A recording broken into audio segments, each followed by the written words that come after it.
শিরোনামটি দিয়েছি শেখ হাসিনাকে হারানোতে কেন এত কাতর ভারত।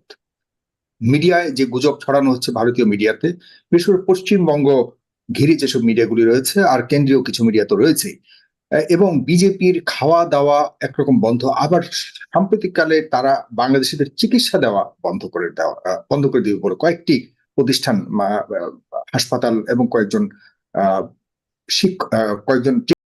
আসসালামু আলাইকুম দর্শক, এই মুহূর্তের হট এবং ব্রেকিং নিউজ হচ্ছে যে এই চিন্ময় দাস প্রভুকে গ্রেপ্তার করার কারণে তাকে মুক্তি করতে ভারত থেকে লোক আসতেছে আমাদের বাংলাদেশে। কি একটা অবস্থা রে ভাই। তো যাই হোক, আমি আপনাদেরকে মূল ভিডিওটি দেখাচ্ছি, ভিডিওটি না টানে সম্পূর্ণ দেখার অনুরোধ রইল। এটা একটা হাস্যকর বিষয়, মানে তারা কি আসলে আসবে কিনা, বাংলাদেশে আসতে পারবে কিনা আমি জানি না, কিন্তু তারা পরিস্থিতি নিয়ে দেখেন মাইক্রো টাইক্রো লয়ে সব রেডি হয়ে কিন্তু বাংলাদেশে আসার পরিকল্পনা ইতিমধ্যে করেছে, তার আপডেট পর্যন্ত সকলকে জানিয়ে দিতেছে। তো আমি সেই ভিডিওটি ফুটেজটি আগে আপনাদেরকে দেখাচ্ছি, তারপরে তাদের পরিকল্পনা সম্পর্কে ফেস দ্য পিপলের ভিডিও দেখাবো, আপনারা জানতে পারবেন, অনেক গুরুত্বপূর্ণ তথ্য জানতে পারবেন। তো দেখুন আগে তাদের পরিকল্পনা বা তারা যে বাংলাদেশে আসতেছে সেই ভিডিও ফুটেজটি দেখুন। শেখ হাসিনাকে হারানোতে কেন এত কাতর ভারত। মিডিয়ায় যে গুজব ছড়ানো হচ্ছে ভারতীয় মিডিয়াতে, বিশেষ করে পশ্চিমবঙ্গ ঘিরে যেসব মিডিয়াগুলি রয়েছে আর কেন্দ্রীয় কিছু মিডিয়া তো রয়েছেই, এবং বিজেপির খাওয়া দাওয়া একরকম বন্ধ, আবার সাম্প্রতিককালে তারা বাংলাদেশিদের চিকিৎসা দেওয়া বন্ধ করে দিবে বলে কয়েকটি প্রতিষ্ঠান, হাসপাতাল এবং কয়েকজন চিকিৎসক সেখানে অনেকটাই বলেছেন যে বাংলাদেশের অবস্থাতে আমরা বাংলাদেশিদের চিকিৎসা বন্ধ করে দেব। ঘটনা বাংলাদেশে ঘটছে, চিকিৎসা থেকে শুরু করে অন্য কিছু বন্ধ করে দেওয়ার জন্য ভারত কেন এত উঠে পড়ে লাগলো, এবং অন্যান্য হুমকি ধামকি তো রয়েছেই। কেন এতটা কাতর, কেন এতটা অসহায়, কেন এতটা দুঃখ পাচ্ছে বিজেপি সরকার এবং বিজেপির বিভিন্ন স্তরের নেতাকর্মীরা, এ নিয়ে আমরা কথা বলবো। এবং ভারত বাংলাদেশের যে একটি সম্পর্ক, প্রতিবেশী সম্পর্ক, সেটি আসলে কতটা আঘাতপ্রাপ্ত হতে পারে আমাদের, আরো অন্যান্য অনেক বিষয় রয়েছে। আপনারা জানেন যে ভারতীয় কিছু কিছু আমি বলবো যে তাদের চোখে উগ্রবাদী কিছু লোকজন, তারাও দেখা যাচ্ছে ভারতের বাংলাদেশ সীমান্তে তারা আসবে এবং বাংলাদেশের অভিমুখে তারা যাত্রা শুরু করবে, এমন হুমকি ধামকিও দিচ্ছে। এগুলি আসলে কতটা ধর্তব্য নেওয়ার মতো সিরিয়াস বিষয়, এ নিয়েও আমরা কথা বলবো। আমাদের সাথে রয়েছেন জনাব অধ্যাপক, আমি শুরুতে বলছি জনাব আশরাফুদ্দৌলা, তিনি বীর মুক্তিযোদ্ধা, মেজর আশরাফুদ্দৌলা, তিনি বীর মুক্তিযোদ্ধা, পাশাপাশি তিনি সাবেক রাষ্ট্রদূত। তাকে অনেকদিন পর আমি ব্যক্তিগতভাবে তার প্রতি অনেক কৃতজ্ঞতা জানাচ্ছি, অনেকদিন পর তাকে পেয়েছি এবং এই বিষয়গুলো নিয়ে তার কাছ থেকে অবশ্যই অনেক গুরুত্বপূর্ণ কিছু কথা শুনতে পারবো। জনাব অধ্যাপক ডক্টর নাজমুল হাসান করিমুল্লাহ রয়েছেন, তিনি চেয়ারম্যান জানিপক।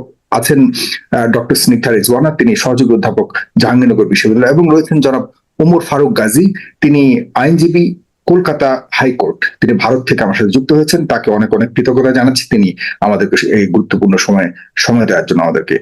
আমি শুরু করতে চাই। Shagor, before you proceed, I want to make one small comment on behalf of everyone to congratulate Dr. Kalimullah. He has been promoted to the rank of Lieutenant Colonel. So, সুতরাং কলিমুল্লাহ স্যারের তো আসলে ওনার ডেজিগনেশনের অভাব নাই, ওনার নামের পাশে অনেক বিশেষণ যুক্ত করা যায়। এর মধ্যে আরেকটি যুক্ত তো আছে, আরেকটি লেফটেন্যান্ট কর্নেল হিসেবে তিনি তার পদোন্নতি লাভ করেছেন, তাকে আমরা অনেক অনেক কৃতজ্ঞতা, শুভেচ্ছা জানাচ্ছি, ধন্যবাদ জানাচ্ছি আমার সাথে যুক্ত হওয়ার জন্য। যারা ওমর ফারুক, আপনার কাছে একটু শুরু করতে চাই, আমাকে শুনতে পাচ্ছেন অ্যাডভোকেট ওমর ফারুক? হ্যাঁ, শুনতে পাচ্ছি। আমি যেভাবে জি, ওয়ালাইকুম সালাম, আপনাকে ধন্যবাদ জানাচ্ছি আমার সাথে যুক্ত হওয়ার জন্য।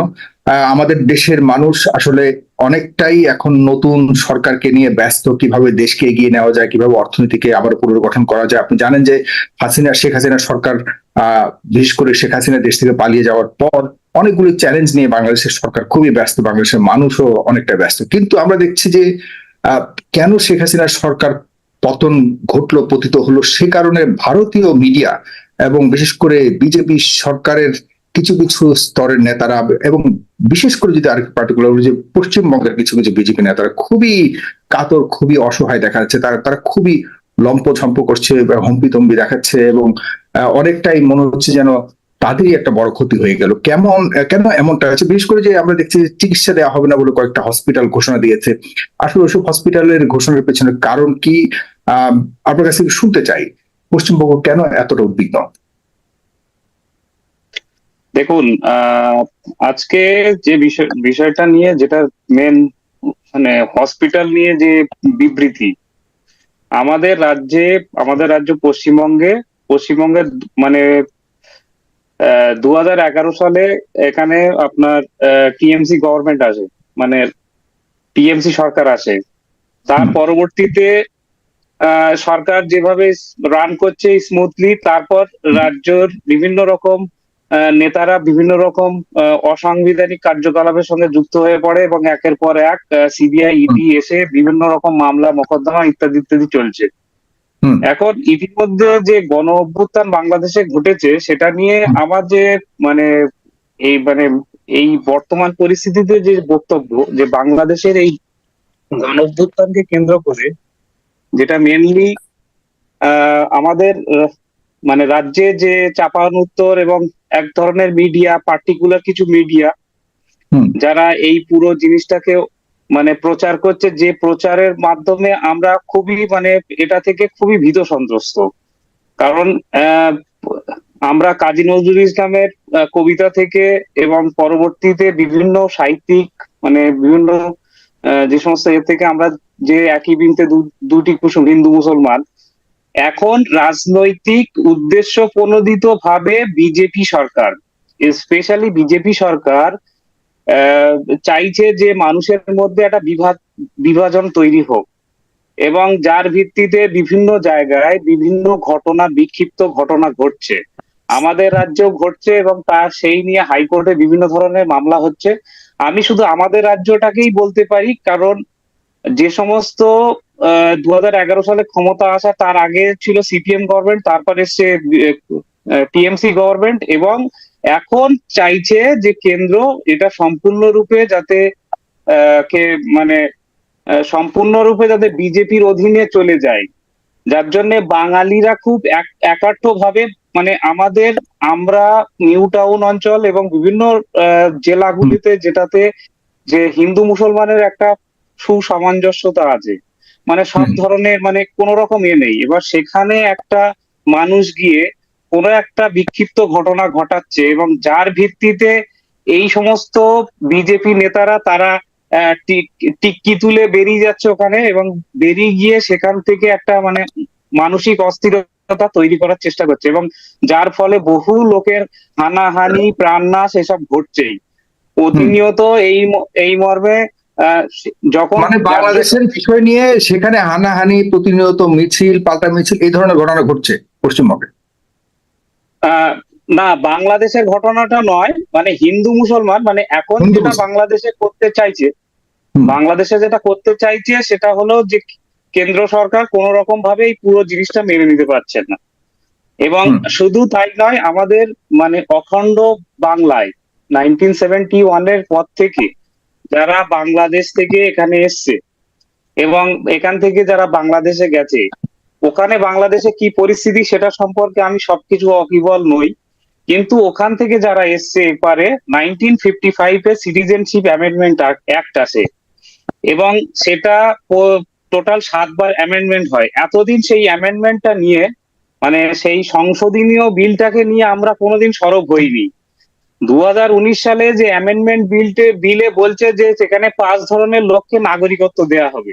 নাগরিকত্ব দেওয়া হবে কাদের? যারা বাংলাদেশ থেকে, পাকিস্তান থেকে, আফগানিস্তান থেকে এবং বিভিন্ন যারা হিন্দু, মুসলিম, শিখ, পার্সি, জৈন, খ্রিস্টান যারা এপারে এসছে ধর্মীয় উৎপীড়নের কারণে।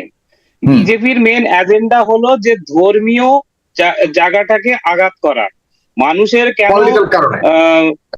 পলিটিক্যাল কারণে, জাস্ট পলিটিক্যাল রিজন, এছাড়া আর কোনো কিছু নেই। আমাদের রাজ্যে যে রাজ্য সরকার যেভাবে পুরো সিস্টেমটাকে স্মুথলি চালাচ্ছেন, তার মধ্যে কয়েকটা বিক্ষিপ্ত ঘটনা ঘটতেই পারে, কিন্তু এখন যদি এই সমস্ত মানুষের মধ্যে একটা দ্বিধা বিভাজন তৈরি করা হয় এবং যেই দ্বিধা বিভাজনের ফলে এরা আর কি আলটিমেটলি একটা রাজনৈতিক অস্থিরতা তৈরি করার চেষ্টা করছে, যে যার ফলে যাতে মানে একটা মুসলিম আর হিন্দুদের মধ্যে যে একটা মেলবন্ধন আছে, সেটাকে কোন রকম ভাবে যদি দ্বিধা বিভক্ত করা হয়, তাহলে আজকে এরা ভোটে 2026-এ হলো এখানে বিধানসভা ইলেকশন আছে, আচ্ছা 2026-এর ইলেকশনের আগে এই পুরোটাই এজেন্ডা।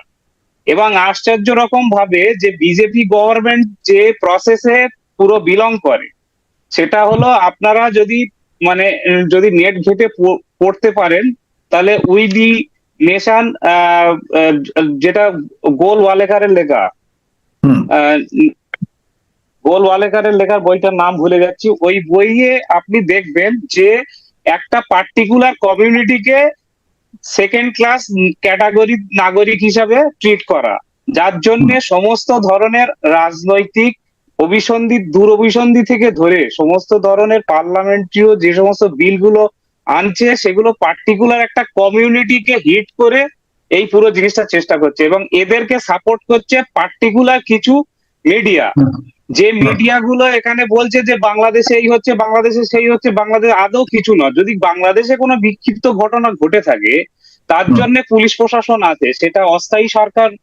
সরকার নিশ্চয়ই সেই স্টেপটা নিচ্ছে। হুম এবার এই প্রশ্নে আসি যে ভারতে এই মানে কনসেপ্টটা, মানে এই যে যে সবাইকে ট্রিটমেন্ট করা কি হবে অর্জন না, করতে চাচ্ছে? হ্যাঁ, তারা চিকিৎসা দিবে না, তারা ভিসাও রেস্ট্রিকশন করে চিকিৎসা দিয়েছে। দেবে না।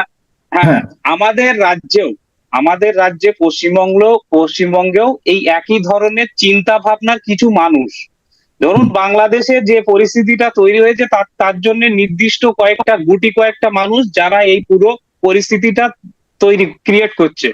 আমাদের যে রাজ্যেও কিন্তু এই বিষয়টাও নিয়েও একই ব্যাপার। এখানে আহ রাজনৈতিক নেতার মধ্যে অনগ্ধি নেতা, সেটা উনি বলছেন যে গরুর দুধ থেকে সোনা তৈরি হয়। এবং এই যে সাইন্টিফিক মানে আনসাইন্টিফিক কথাবার্তা যে সাধারণ মানুষের মধ্যে ছুপে মানে একটা জিনিসকে পুট করে দাও, এবং সেটা নিয়ে যাতে মানুষের মধ্যে একটা মানে অসন্তোষ তৈরি হোক, মানুষের মধ্যে যেন একটা মানে রাজনৈতিক একটা সবকিছু যতটুকু বুঝতে পারছি তৈরি যে হোক। তাদের এবং বিজেপির আসলে সামনে বিধানসভার নির্বাচন ঘিরে বিশেষ করে শুভেন্দু অধিকারী এই ধরনের বিষয়গুলি করছে, বাংলাদেশের রাজনীতিকে টার্গেট করছে আর বাংলাদেশিদেরকে টার্গেট করছে করে এখন তার এবং এটা করার উদ্দেশ্য হলো, সাধারণ মানুষ কি এগুলি বোঝে? আপনাদের ওখানে যারা সাধারণ মানুষরা রয়েছে তারা কি এগুলি বোঝে?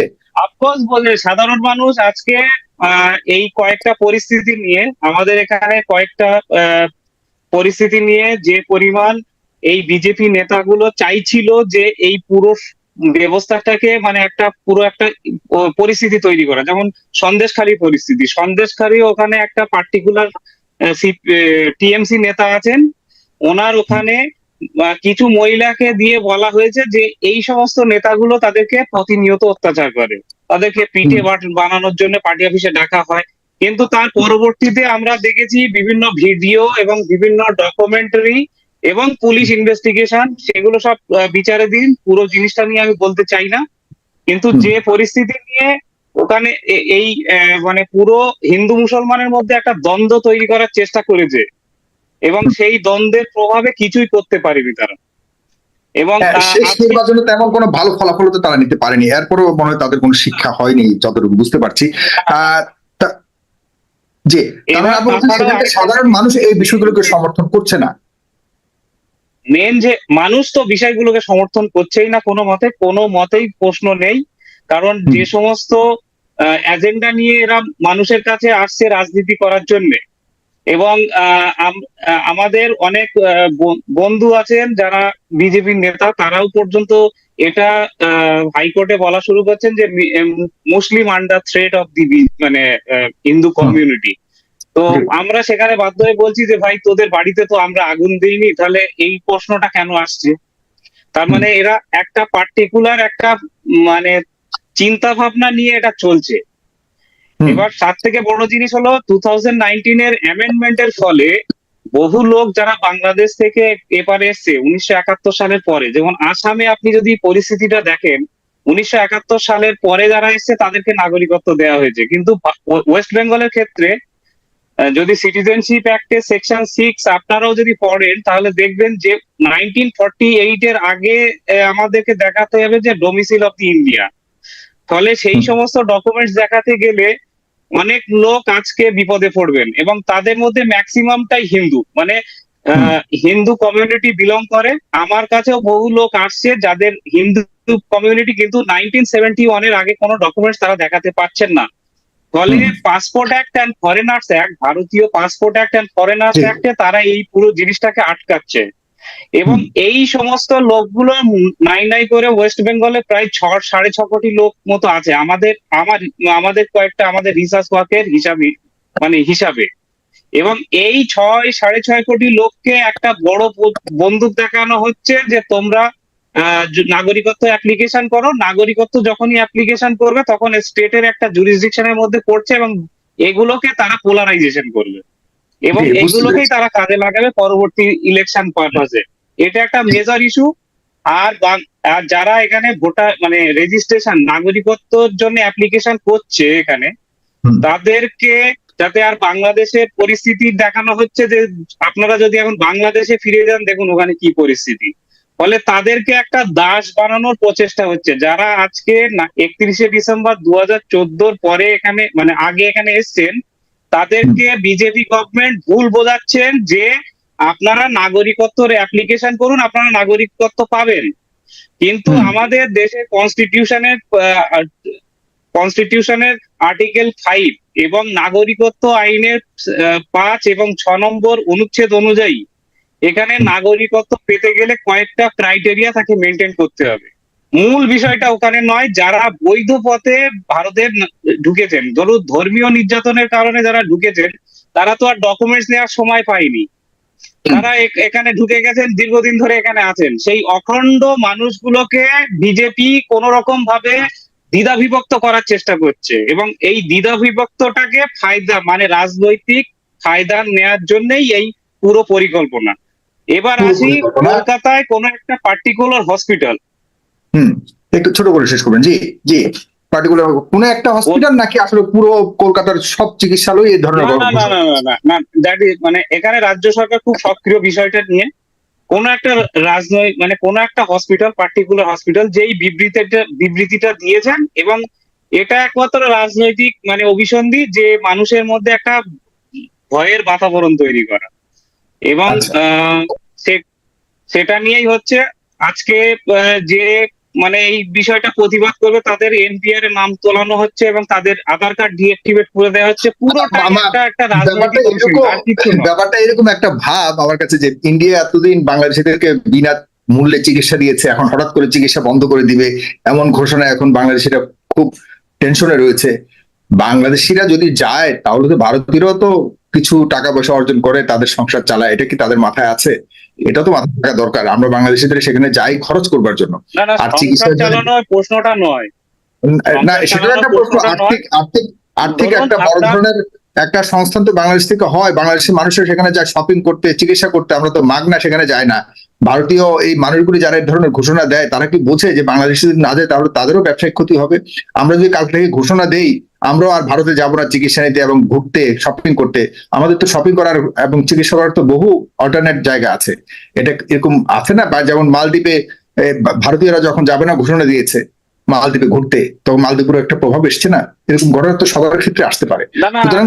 আপনারা এই জিনিসটা যেভাবে ইন্টারপ্রিট করা হচ্ছে সেটা ঠিক নয়। প্রশ্নটা হলো কে কোথায় যাবে না সেটা নিয়ে আমরা এই পুরো জিনিসটা বলছি না। এর পেছনে যে একটা বিরাট রাজনৈতিক অভিসন্ধি আছে সেটাকে আপনাদেরকে রিভিল করা উচিত।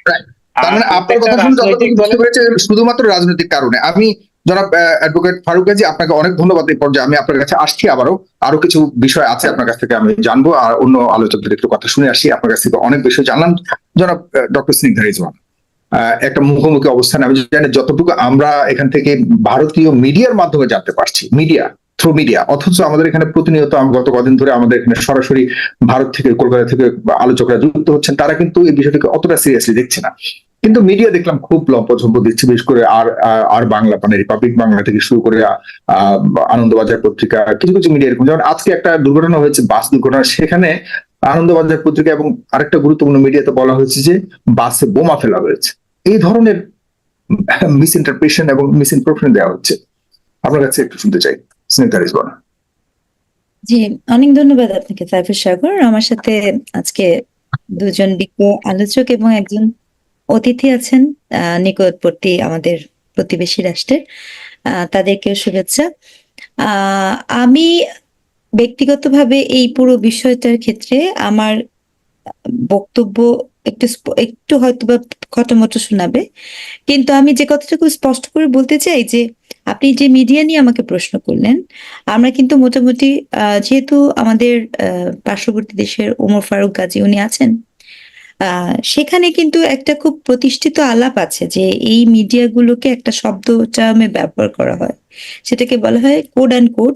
আমি বলছি না, ধ্রুব রাঠি অনেক নামকরা ব্লগার, উনিও বলেন গদি মিডিয়া না, মানে মোদি মিডিয়া। ওটা না, মোদি মিডিয়া না, গদি মিডিয়া বলে। তাও এটা ধ্রুব রাঠির আগেও বলে যে রাভিশ কুমার, যিনি খুবই প্রমিনেন্ট সাংবাদিক বাংলাদেশের, ভারতের। ওটাকে অনেকে গদি মিডিয়া বলে। তো গদি মিডিয়া অর্থ হচ্ছে আপনার যিনি ক্ষমতায় থাকবেন তার পক্ষে হয়ে আপনার মিডিয়া হাউস গুলো কাজ করবে, যতটুকু আমরা বুঝি, মানে সিভিক সেন্স। সো এই ফেজটা কিন্তু আমরা বাংলাদেশেও পার করেছি, এবং বিগত সরকারের সময় বিভিন্ন মিডিয়া, আপনার এই মিডিয়াটা মেইন স্ট্রিম মিডিয়া না। মেইন স্ট্রিম বলতে আমি বোঝাতে চাচ্ছি যে যেখানে টেলিভিশন বা ওই ধরনের মিডিয়া না, ওই মিডিয়াটাও কিন্তু একইভাবে আমাদের দেশে কাজ করেছে। তো আমার কাছে এই বিষয়টা এখন ঠিক এই মুহূর্তে যা কিছু হচ্ছে, এই টোটাল এটাকে একটা আমার কাছে পলিটিক্যাল প্রজেক্ট বলে মনে হয়। হ্যাঁ, আপনি আলাপগুলো শুরু তো ইসকন থেকে খেয়াল করে দেখবেন, বা এই গভর্নমেন্ট পড়ার পর থেকেই, এমন না যে হঠাৎ করে রিপাবলিক বাংলা এই কথা বলছে, এই গভর্নমেন্ট পড়ে যাওয়ার পর থেকে the way that television channel represent us, it seems যে আমরা খুব একটা বাজে সময়ের মধ্যে দিয়ে আছি। অফকোর্স আমি এটাও বলতে চাই যে যখন আপনার একটা রেজিম চেঞ্জ হয়, একটা গণ অভ্যুত্থান হয় এবং একটা স্বাভাবিক পরিবেশ নাই, তখন it's so obvious there are something happen. এটা সত্য, এটা অস্বীকার করার কোনো কারণ নাই। রাইজিং ইসলামিস্ট গ্রুপ বাংলাদেশে নতুন করে মাথাচাড়া দিতে যাচ্ছে, এই গল্পটা আমি এই জন্য গ্রহণ করব না কারণ রাইজিং এক্সট্রিমিস্ট গ্রুপ, আমি ইসলামিস্ট শব্দটা ব্যবহার করছি না, রাইজিং এক্সট্রিমিস্ট গ্রুপ, সেটা ইসলামিস্ট হোক সেটা হিন্দুইস্ট হোক, ঠিক আছে, রাইজিং এক্সট্রিমিস্ট হিন্দুইজম মানে দ্বিগুণ তিনগুণ ভাবে ইন্ডিয়াতে আছে। আপনার রাস্তায় মানুষকে ধরে জোর করে বলানো, জয় শ্রীরাম বলানোর জন্য আমি হাজারটা রিপোর্ট এখন দেখাতে পারবো অ্যাজ এ এভিডেন্স, সেখানে এই কাজগুলো করা হয় দীর্ঘদিন ধরে। কিন্তু এই আলাপটা, এই যে এক্সট্রিমিজম, ইভেন ক্রুসেড, ক্রিশ্চিয়ানিটি তো এক্সট্রিমিজম আছে। সো এক্সট্রিমিজমের এগেনস্ট এর ফাইটটা পৃথিবীর যে কোনো সভ্য দেশের মানুষ, তার প্রগতিশীল মানুষ, তারা সব সময় এটা করে যাবে। কিন্তু প্রবলেম হচ্ছে আপনি যদি এটাকে পলিটিসাইজ করেন, আমার এটা বলতে কোনো দ্বিধা নাই, আমি বাংলাদেশের একজন নাগরিক, আমি নিজেও ফিল করি আই এম নট কমফোর্টেবল, আমিও কমফোর্টেবল নাও হতে পারি অনেক কিছু নিয়ে। এটা আমার দেশের ভেতরের পরিস্থিতিতে আইন শৃঙ্খলা বাহিনী অনেক কিছু আছে, সেটা নিয়ে আমি অনেক সমালোচনা করতে পারি। কিন্তু ওই সকল কিছুকে আপনি যখন একটা এজেন্ডা সেট করেছেন, একটা পলিটিক্যাল এজেন্ডা সেট করেছেন, সে পলিটিক্যাল এজেন্ডাটা কি? এজেন্ডা হচ্ছে যে এখানে একটা extremist group of people, Islamic religious extremist group of people আছে। এই এজেন্ডাটা আপনি কেন সেট করেছেন? এই এজেন্ডাটা কারা সেট করতে চায়? ইন্ডিয়ার ইন্টারনাল পলিটিক্স এর কথা বলে আপনি দেখবেন যে এখন কিন্তু শুধু এটা না, কেন বর্ডার বন্ধ করে দেওয়া হচ্ছে না ইত্যাদি ইত্যাদি বিষয় নিয়ে আলাপ করা হচ্ছে। আমাদের বর্ডারটা কার সাথে? সললি পশ্চিমবঙ্গের সাথে। আমাদের নদী কার সাথে? সললি ইসের সাথে। আমি এটাও বলতে চাই, বিজেপি সরকারের সাথে কিন্তু মমতা সরকারের খুব দাকুমড়া সম্পর্ক, এই সম্পর্কটা কিন্তু মোটেও মধুর না। সো এখানে মাল্টিপল অ্যাঙ্গেল অফ পলিটিক্স তারা প্লে করার চেষ্টা করছে, অর্থাৎ আপনার উইদিন তাদের রাজ্য সরকার এবং কেন্দ্রীয় সরকারের অভ্যন্তরীণ রাজনীতি, ওনার রাষ্ট্রের চারপাশে তো কোনো বন্ধুহীন হয়ে যাওয়া, বিকজ তার বন্ধু হিসেবে নেপাল নেই, মালদ্বীপ নেই, মানে মমতা ব্যানার্জিকে দুর্বল করার জন্য যত ধরনের পদক্ষেপ এখানে নেওয়া হচ্ছে, সেটাও একটা প্রসেস, কিন্তু সেটাও একটা অংশ। তো সেটাও একটা ব্যাপার। যেমন একটু ভুলে যাব, যেমন এই যে আমাদের দেশ থেকে যে পর্যটকরা যাচ্ছে, ভিসা কমিয়ে দেওয়া, এটার একটা বড় কারণ হলো ভিসা নিয়ে যত সহজে যেতে পারবে মানুষ, তো সবাই তো গেল পশ্চিমবঙ্গে, আমরা গিয়ে পশ্চিমবঙ্গের অর্থনীতিকে সমৃদ্ধশালী করছি, এটা কেন্দ্রীয় সরকার পছন্দ করছে না। এখানেও কমিয়ে দেওয়ার মানে হলো পশ্চিমবঙ্গের অর্থনীতি দুর্বল হওয়া, মমতা ব্যানার্জি দুর্বল হওয়া, এটা একটা বড় ধরনের পলিটিক্স এর অংশ। বলুন। হতে পারে। এবং আপনি খেয়াল করবেন কয়েকদিন আগে কিন্তু এই রিপোর্টটাও এসেছে যে মেডিকেল ভিসা বলেন বা টুরিস্ট কমে যাওয়ার কারণে কিন্তু কলকাতার যে হোটেলগুলো সেগুলো কিন্তু ফাঁকা, এটাও কিন্তু রিপোর্টের অংশ। এটা তো আমরা পেয়েছি। তো এখানে ব্যাপারটা না, আমি কোনোভাবে একদম স্পষ্টতা, আমি এবং এই কথাটা আমি আজকে বলিনি, সব সময় বলেছি যে আপনার বৈরী সম্পর্ক সেটা উভয় পক্ষকেই ক্ষতিগ্রস্ত করে। ঠিক আছে, আপনি অযাচিত ভাবে হস্তক্ষেপ করবেন, আপনি অযাচিত ক্ষমতার চর্চা করবেন, তার কনসিকুয়েন্সেস দুই পক্ষ ভোগ করবে। কারণ আজকে এই অবস্থাটা কেন তৈরি হয়েছে, অবস্থাটা আরো বেশি তৈরি হয়েছে আপনি খেয়াল করবেন যখন আপনার পাকিস্তানের সাথে বাংলাদেশের একটা সম্পর্কের ব্যাপার এসছে। আপনি কতগুলো, ইটস এ পয়েন্ট, ঠিক আছে। বাংলাদেশের একটা পররাষ্ট্র নীতি আছে, গত 15 বছর ধরে বাংলাদেশের সাথে কিন্তু আপনার ইন্ডিয়ার সম্পর্ক পররাষ্ট্র থেকে অনেক বেশি মাত্রায় ছিল। এবং সেক্ষেত্রে আপনি দেখেন, আমরা কোনো সেনজিন ভিসা নিতে গেলে আমাদের ইন্ডিয়া যেতে হয়েছে। আমরা কোনো একটা মনে করেন আমি আমি পিএইচডি করেছি নিউজিল্যান্ড থেকে, ঠিক আছে, নিউজিল্যান্ডের কোনো বাংলাদেশে নাই, ওই ভিসাটা নেয়ার জন্য আমাকে ইন্ডিয়া যেতে হয়েছে। প্রত্যেকটা ক্ষেত্রে কিন্তু ইন্ডিয়া ইজ দ্য স্টপেজ।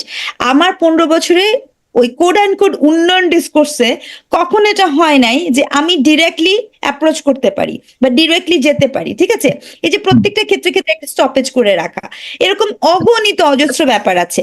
সেই বিষয়গুলো নিয়ে আমরা যে কথা বলবো, প্রতিবাদ করব বা আলাপ তুলবো, কেন আজকে বাংলাদেশের মানুষ এত বেশি বিতৃষ্ণার মধ্যে পড়েছে, কখনো ইন্ডিয়া কেন এটা বোঝার চেষ্টা করছে না। কারণ সে একটি পার্টি, একটি দলের সাথে সম্পর্ক করেছে, বাংলাদেশের মানুষের সাথে সম্পর্ক করতে চায়নি। এবং শুধুমাত্র ইন্ডিয়ার ইন্টারভেনশনের কারণে, এই কথা নির্দ্বিধায় বলা যায়, কেবল এবং কেবলমাত্র ইন্ডিয়ার ইন্টারভেনশনের কারণে গত 15 বছরে ভোটহীন অবস্থায় এই দেশে একটি সরকার টিকে থাকতে পেরেছে। এই এই গল্পটা তো সত্য গল্প। আপনি সুজাতা সিং থেকে শুরু করে আপনি কনসিকুয়েন্সলি দেখতে পাবেন, এই গল্পটার মধ্যে কোনো নেই। আপনি লাস্ট এই বছরের জানুয়ারিতে যখন বিগত সরকার উনি ভোটটা দিলেন, ভোট দিয়ে উনি প্রথম কথা বলা শুরু করলেন ইন্ডিয়া নিয়ে। তো এই যে মানুষের ক্ষোভটা, এটা একটা বাস্তবতা। আমি এটাও বলতে চাই, আমাদের দেশের কিছু কিছু অদায়িত্বশীল ব্লগার আছেন, অদায়িত্বশীল সাংবাদিক আছেন, তারা বাংলাদেশের মানুষের সেন্টিমেন্ট নিয়ে তাদেরকে উস্কে দেন। হ্যাঁ, এগুলো খুবই ভীষণ রকমের সমস্যাজনক। ঠিক যেমন আপনার পশ্চিমবঙ্গের কোন এক হাসপাতাল শিশুদের মতো বললেন যে আমি দিব না মেডিকেল, মানে দিব না, রুগী দেখবো না, খুবই শিশু সুলভ। এবং আমরা জানি যে হিপোক্রেটিক ওথ অনুযায়ী এটা তো কোনো চিকিৎসক সুলভ আচরণই হলো না, ওনারা যে ব্যবসা করছেন এটা ব্যবসায়িক সুলভ আচরণ হয়ে গেছে। ঠিক এটি যেরকম খুব শিশু সুলভ, একইভাবে আপনার বাংলাদেশেও এরকম বিভিন্ন মানুষজন আছে যারা নানা ধরনের উস্কানি দেন। এটি ভীষণ রকমের অসংবেদনশীল, অসৌজন্যমূলক এবং কোনোভাবে এটা একদম একদম স্পষ্ট অবস্থান। আপনি আপনি কোন দেশের পতাকাকে করতে পারেন না, ডিসরেসপেক্ট করতে পারেন না, কোন দেশের পতাকাকে করতে পারেন না, এর সাথে কোনো সম্পর্ক নেই, কোনো কম্প্রোমাইজ হতে পারে না, একদম পরিষ্কার কথাবার্তা। আপনি আচরণগুলো আমাদেরও আছে, অন্য দেশের কোনো কিছুর প্রতি উস্কানিমূলক কোনো কিছু কোনো আচরণ করা কোনোভাবেই দায়িত্বশীল নাগরিক এটা।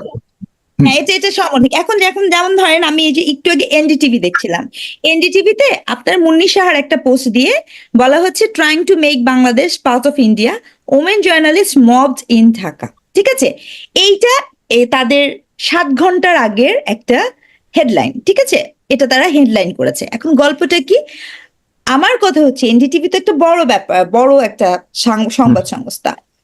মুন্নি সাহাকে আপনার, উনি কিন্তু কোর্টে খুব তাড়াতাড়ি বেল পেয়ে গেলেন, তাই না? উনি কিন্তু জামিন পেয়ে গেলেন, হ্যাঁ, 4 ঘন্টার মধ্যে জামিন পেয়ে গেলেন। আচ্ছা, মুন্নি সাহা নিয়ে যত অ্যাকুইজিশন, আপনি এটাও আমি বলতে চাই, এই গভর্নমেন্টের আগে কিন্তু এটিএন বাংলা থেকে 1 বছর 2 বছর আগেই কিন্তু মুন্নি সাহাকে এটিএন, মানে উনি কিন্তু ওখানে থাকতে পারেন নাই, টিকতে পারেন নাই, কারণ ওনার সলো যোগাযোগটা ছিল অনেকগুলো সাগররুনি হত্যা মামলা ইত্যাদি ইত্যাদি, ওনার নিজস্ব দুর্নীতি, ক্রাইসিস ইত্যাদি। ঘটনা হচ্ছে এটিকে কখনো এনডিটিভি তার সামনে নিয়ে আসে না। একই গল্প হচ্ছে বাংলাদেশের বিভিন্ন জায়গাতেও। তার মানে কি, আপনার সাংবাদিকতাটা অসৎ সাংবাদিকতা, আপনি একটা বৃহত্তর রাজনৈতিক ফাঁদে পা দিয়েছেন। এই রাজনৈতিক ফাঁদ এনডিটিভির মালিকানায় কিন্তু এখন আর আগের যে স্বাধীন সাংবাদিকরা ছিল এনডিটিভিতে, তারা কিন্তু এখন নেই। এনডিটিভি এখন কিন্তু আদানির কাছে চলে গেছে। সুতরাং এখন আগের মতো এনডিটিভিকে স্বাধীন সংবাদ মাধ্যম হিসেবে আমরা আশা করাটা ভুল হবে। সুতরাং এরকম connecting the dot, Adani Sheikh নিয়ে তো আমাদের অনেক সংকট চলছে, মানে আপনি ডটটাকে কানেক্ট করলেই তো বের হয়ে যায়। তার মানে এটা কি, আমি বলতে চাচ্ছি বাংলাদেশ আর ইন্ডিয়ার মধ্যকার সম্পর্ককে এই ধরনের উত্তেজনাপূর্ণ করার ক্ষেত্রে 3 ধরনের রাজনীতি খুব গুরুত্ব পাচ্ছে। এক, ইন্ডিয়ার অভ্যন্তরীণ রাজনীতি, কারণ আমি স্পষ্টত বলতে চাই ইন্ডিয়ার এই যে গভর্নমেন্টটা গত 10-15 বছর ধরে যে রুল করছে, সেই গভর্নমেন্ট ইন্ডিয়ার ভেতরে অভ্যন্তরীণ দাঙ্গা শব্দটা তারা ব্যবহার করেছে। দাঙ্গা কি জিনিস? বাংলাদেশ কিন্তু দাঙ্গা হয় না। দাঙ্গার মধ্যে এই দাঙ্গা হচ্ছে ইম্পোর্ট করা হচ্ছে আমাদের মধ্যে। দাঙ্গা অনেক বেশি ইন্ডিয়াতে হয়। দাঙ্গা হিন্দু মুসলিমের জন্য যে দাঙ্গা, এই দাঙ্গাকে আপনি দেখবেন পার্বত্য অঞ্চলে পাহাড়ে দাঙ্গাকে ইম্পোর্ট করা হয়েছে। এখানে দাঙ্গাকে, দ্য আইডিয়া অফ দাঙ্গা ডাজন্ট এক্সিস্ট ইন বাংলাদেশ। এটা ইন্ডিয়াতে অনেক বেশি হয়, কারণ ইন্ডিয়া একটা মাল্টি ডাইভার্স কান্ট্রি। বাংলাদেশ এতটা মাল্টি ডাইভার্স কান্ট্রি না, এবং বাংলাদেশ এত বড়ও না। আপনি সেটাকে ইম্পোর্ট করতে পারেন, মানে এটা কেন করছেন? That's the question. কেন আপনি হঠাৎ করেই করছেন? কেন হঠাৎ করে ইসকন একটা রিলিজিয়াস প্রতিষ্ঠান হিসেবে কি এই মুহূর্তে কাজ করছে, নাকি অ্যাজ এ পার্টিসিপেটের, মানে অন্য কোনো একটা পলিটিক্যাল গ্রুপের হিসেবে? যেই নেতা ইসকনেরই না, সেই নেতাকে আপনি ইসকন থেকে বহিষ্কৃত একজন নেতাকে যখন ধরা হয়েছে, তাকে কেন ধরা হয়েছে সেটা ডিফারেন্ট আলাপ, কিন্তু সেটাকেও আপনি আপনার পুরা ইন্ডিয়ান মিডিয়া আপনি দেখেছেন ইসকনের নেতা হিসেবে ধরে নিয়েছেন। যে এই ধরনের বৈষম্যমূলক, এই ধরনের টার্গেটেড সিলেক্টিভ কিছু বিষয়কে তারা আসলে নিয়ে কি করতে চাচ্ছে? পলিটিক্স, এটা থ্রলি একটা মিডিয়া পলিটিক্স এর মধ্যে দিয়ে বাইরের দেশে বাংলাদেশকে রিপ্রেজেন্টেশন করার একটা প্রচেষ্টা, যেখানে আপনার বলা হয় যাতে করে ফার রাইট গ্রুপ মানে বলতে পারে যেখানে একটা ইসলামিক হচ্ছে, মিলিটেন্সি হচ্ছে, এবং আমাদের যে বিগত সরকার ছিলেন তারা যেন একটা এক্সিট, মানে এন্ট্রি পয়েন্টটা যেন তাদের স্মুথ হয়, এবং তাদের রাজনীতিটাও যেন স্মুথ হয়। That's the politics. একদম ক্লিয়ার। ডক্টর কলিমুল্লাহ, আপনি কি একমত কিনা? জি, একটু লম্বা হয়ে গেছে, আপনার কাছে শুনতে চাই ডক্টর কলিমুল্লাহ, ভারতের এমন কাতর হওয়ার পেছনের কারণ কি? আসলে কি এরকম কিনা যেটা ডক্টর স্নিগ্ধা বলতে চান? দেখুন, ডক্টর স্নিগ্ধা উজওয়ানা তিনি তার মতো করে ব্যাখ্যান তৈরি করেছেন, তার যথেষ্ট যুক্তিও আছে। আমি ইন অ্যাডিশন টু দ্যাট যেটা বলতে চাই সেটি হচ্ছে, এটা কিন্তু একটা বড় ক্যানভাসের খেলা। শুধুমাত্র enter the dragon, exit the dragon এই কন্টিনিউমে দেখলে চলবে না। হাসিনা ইজ কাইন্ড অফ এ পং এই দাবার ছকের মধ্যে, এবং এটা যেহেতু বড় ক্যানভাসের খেলা, এখানে পরাশক্তিগুলোর লং টার্ম এজেন্ডা গুলো আছে। আর আমরা যেভাবে বিশ্বটাকে দেখে অভ্যস্ত, মূলত পাশ্চাত্যের চশমা দিয়ে দেখে সেভাবে বিশ্লেষণ করি। Russian view of the world is different. আপনার মিত্রক্ষীণ আর্কাইভ, সেই পার্সপেক্টিভে যদি দেখেন, ইজ ডিফারেন্ট। এবং সে কারণে খেয়াল করে দেখবেন যে আফগানিস্তান থেকে উইথড্রয়ালের পরে ন্যাটো ফোর্সেস গ্র্যাজুয়ালি রাশিয়ানরা পাকিস্তানের সঙ্গে তাদের হবনবিং বাড়িয়েছে। আর কোইন্সিডেন্স যে যেদিন ইউক্রেনে হামলা হয় সেই দিন ইমরান খান মস্কোতে অবস্থান করছিলেন, এবং পরবর্তী ট্রামাগুলো তো আমাদের জানাই আছে। বগুড়ায় বসে একজন সন্ত তিনি বলে দিয়েছিলেন যে আমের ঝুড়ি থেকে বোমা ফুটে পাকিস্তানের ক্ষমতার পালাবদল হবে, এবং সেটা মধ্য আকাশে। জিয়াউল হক এবং আমেরিকান অ্যাম্বাসাডার একই এরোপ্লেনে দুজনেই কিন্তু পরপারে চলে গিয়েছিলেন। জিয়াউল হক ওয়াজ আ ভেরি স্মার্ট সমন্বয়ক, হুম, সরকার প্রধান। তার হিসাবটা ছিল যে মার্কিনরা যাই হোক নিজেদের অ্যাম্বাসাডার মারবেন, সুতরাং নিরাপদ। অ্যাব্রাহাম ট্যাঙ্কের যে কমিশনিং সেটি প্রত্যক্ষ করে এরোপ্লেনে নিশ্চিন্তে উঠে বসেছিলেন। এবং মজাটা হচ্ছে আমাদের মুজিবুর রহমান চিশতি এই কাহিনী বলে দিয়েছিলেন ঢাকায় বসে। সে কারণে আপনার ভুট্টো তনয়া যখন বাংলাদেশে আসলেন তিনি কিন্তু মুজিবুর রহমান চিশতির কাছে ছুটে গিয়েছিলেন, এবং পরবর্তীতে আমরা দেখলাম যে কাটাসুরে তিনি বধ হয়ে গেছেন, অর্থাৎ তাকে হত্যা করা হয়েছে। এই যে এগুলো আমরা এই জটগুলো কিন্তু কখনো খুলবার চেষ্টা করিনি। আমাদের স্টেট উইদিন স্টেট অ্যাক্টর যারা আছেন তারা মাসের শেষে বেতন নিচ্ছেন, কিন্তু এই অমীমাংসিত যে রহস্যগুলো গ্লোবাল রিজিওনাল, তা ন্যূনতম এফোর্ট দেননি বুঝবার জন্য। যে কথাটি বলা হচ্ছে যে 2রা ডিসেম্বর 1971 আপনার একটা টার্নিং পয়েন্ট, ভারত অঘোষিতভাবে তার ট্যাঙ্ক বহর নিয়ে যশোর সেক্টরে ঢুকে পড়েছিল 1971। সেই দিবসের স্মরণে আজকে রাতে তারা ইসরায়েলি কায়দায় বেশ কিছু অ্যাকশনে যাবে অন দ্য গ্রাউন্ড। প্রায় 100 লোকের তালিকা তারা নাকি তৈরি করে রেখেছে, হয় সিলেক্টিভ কালিং বা assassination what ever it is, অথবা অ্যাবডাকশন। এই প্রক্রিয়াটি হয়তো রাত 12টার পর শুরু হবে, এবং যদি হয় আজকে, তাহলে সেইটাকে সামনে রেখে ভারত থেকে তারা আসবে অথবা এখানে তাদের প্লান্টের লোকজন আছে, তারা অ্যাক্ট করা শুরু, বিভিন্ন স্লিপার সেল থাকে না, তারা অ্যাক্ট করতে পারে।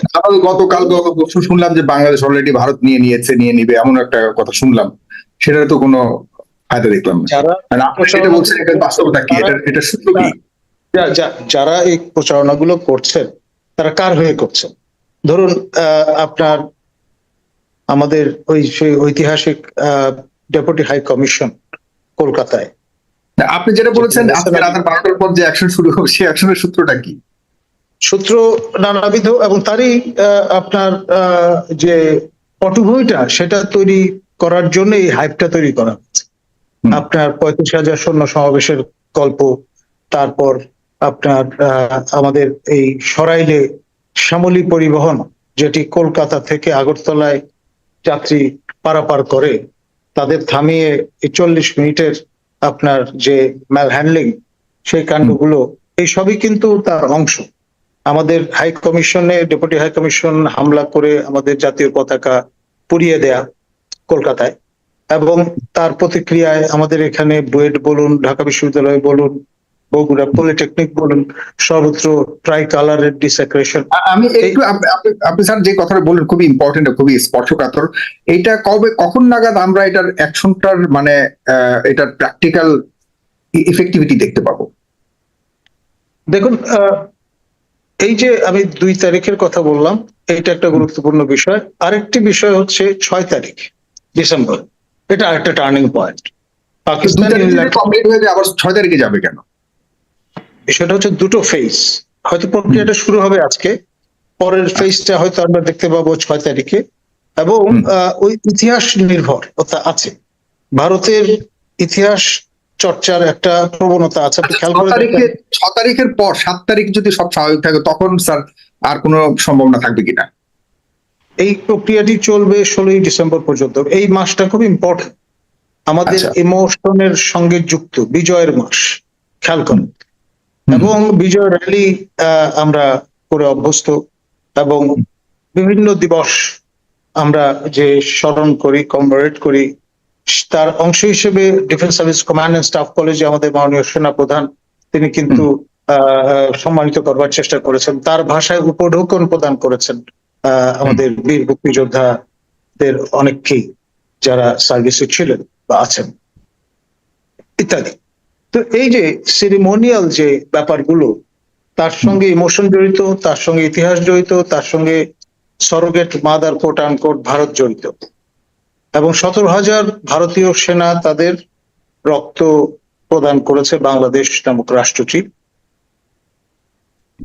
গঠনের জন্য। তো এই সবকিছু কিন্তু এই যাবতীয় যা কিছুই চর্চা সবই কিন্তু ডিসেম্বরে, এবং ডিসেম্বরের মধ্যেই এই এই ঘটনাগুলো আপনি খেয়াল করে দেখেন যে আপনার যে গ্রেনেড হামলার যে মামলা, তার যে আপনার শক, সেটা on the other side of the fence, এটা শক হিসেবেই তারা অ্যাবজর্ব করবার চেষ্টা করেছে, এবং এটি একটি বার্তা প্রদান করেছে। কেউ কেউ বলছেন যে এই মাসের শেষেই হয়তো তারেক জিয়া বাংলাদেশে এসে উপস্থিত হবেন। সেই মহড়া এবং প্রক্রিয়াও কিন্তু চলছে, প্রস্তুতি চলছে, হোমওয়ার্ক চলছে। সব মিলিয়ে ইভেন্টফুল হবে এই মাস, এবং এই মাসে নতুন নতুন ইন্ডাকশনও যদি ঘটে ইন্টারিম গভর্নমেন্টে মন্ত্রীর মর্যাদায়, তাহলে অবাক হওয়ার কিছু থাকবে না। ধন্যবাদ। কিন্তু আমি আমার প্রশ্নের মূল উত্তর এখনো পাইনি। এক লাইন বা দুই লাইনে যদি শেষ করেন যে ভারত কেন এতটা কাতর, উদ্বিগ্ন, ভারত কি করতে যাচ্ছে? ভারতের জন্য এই মাসটা যদি হাতছাড়া হয়ে যায়, তাহলে আমার মনে হয় লম্বা একটা সময়ের প্যাসেজের মধ্যে তাদেরকে প্রবেশ করতে হবে। আচ্ছা, তার মানে আমরা জানুয়ারি 2025 থেকে আমরা ভারত মুক্ত একটা নতুন বাংলাদেশ পাবো আপনার কথাতে, যদি এই ডিসেম্বর যদি কাটানো যায়। মানে যেই হ্যান্ডেল গুলো তারা ব্যবহার করছে, যে হাতিয়ার ব্যবহার করছে, যে কৌশলের আশ্রয় নিচ্ছে, এইগুলো ভোতা হয়ে যাবে, সামনে আর কাজ করবে না। মানে আমরা ভারত মুক্ত হওয়ার একটা সুযোগ আসছে এই ডিসেম্বরটা পার করতে পারলে। আর ডিসেম্বরের মধ্যে তারা যদি যদি যেটা তারা করতে চাচ্ছে, এটা করার ইয়েটা কি, আউটপুটটা কি, মানে কি করতে যাচ্ছে তারা? কি আগের সরকারকে অনেকগুলো অপশন তাদের হাতে আছে, তারা কি কি দুর্ঘটনা ঘটাতে পারে, ঘটিয়ে তারা কি করতে চাবে? এই দেশের সরকারকে, বর্তমান ডক্টর ইউনূসকে তারা সরিয়ে দিয়ে অন্য কাউকে বসাবে? ডেফিনেটলি না। ইউনূসের স্ট্যাটাস হয়তো চেঞ্জ হতে পারে, তিনি হয়তো সরকার প্রধানের স্থলে রাষ্ট্রপ্রধান হয়ে যেতে পারেন, রাষ্ট্রাচারের সিরিমোনিয়াল একটা রোলে চলে যেতে পারেন। আপনার যারা এখন ম্যানিং করছেন মিউজিক্যাল চেয়ার, তারা হয়তো বিদায় হয়ে গেলেন, নতুন সেট অফ সুশীল লোকজন আসলেন। তার মানে সেটা ভারতের আশীর্বাদ পুষ্ট একটা সেট আপ আসতে পারে, এই তো? Not necessarily, but change of face হতে পারে। এটা ভারতের বলা যায় যে হস্তক্ষেপে এমন কিছু হবে, মানে ভারত যেটা চাচ্ছে। আপনাকে অনেক ধন্যবাদ। একটা পুকুরে বা সরোবরে যদি ঢিল ছোড়েন, রেপল তৈরি হয় না? তাই সেই রিপোলটা কার পক্ষে কোন অনুকূলে যাবে এটা আগে থেকে বলা মুশকিল, কিন্তু একটা ডিস্টারবেন্স তৈরি হবে, এতে কোনো সন্দেহ নেই। আপনাকে অনেক ধন্যবাদ।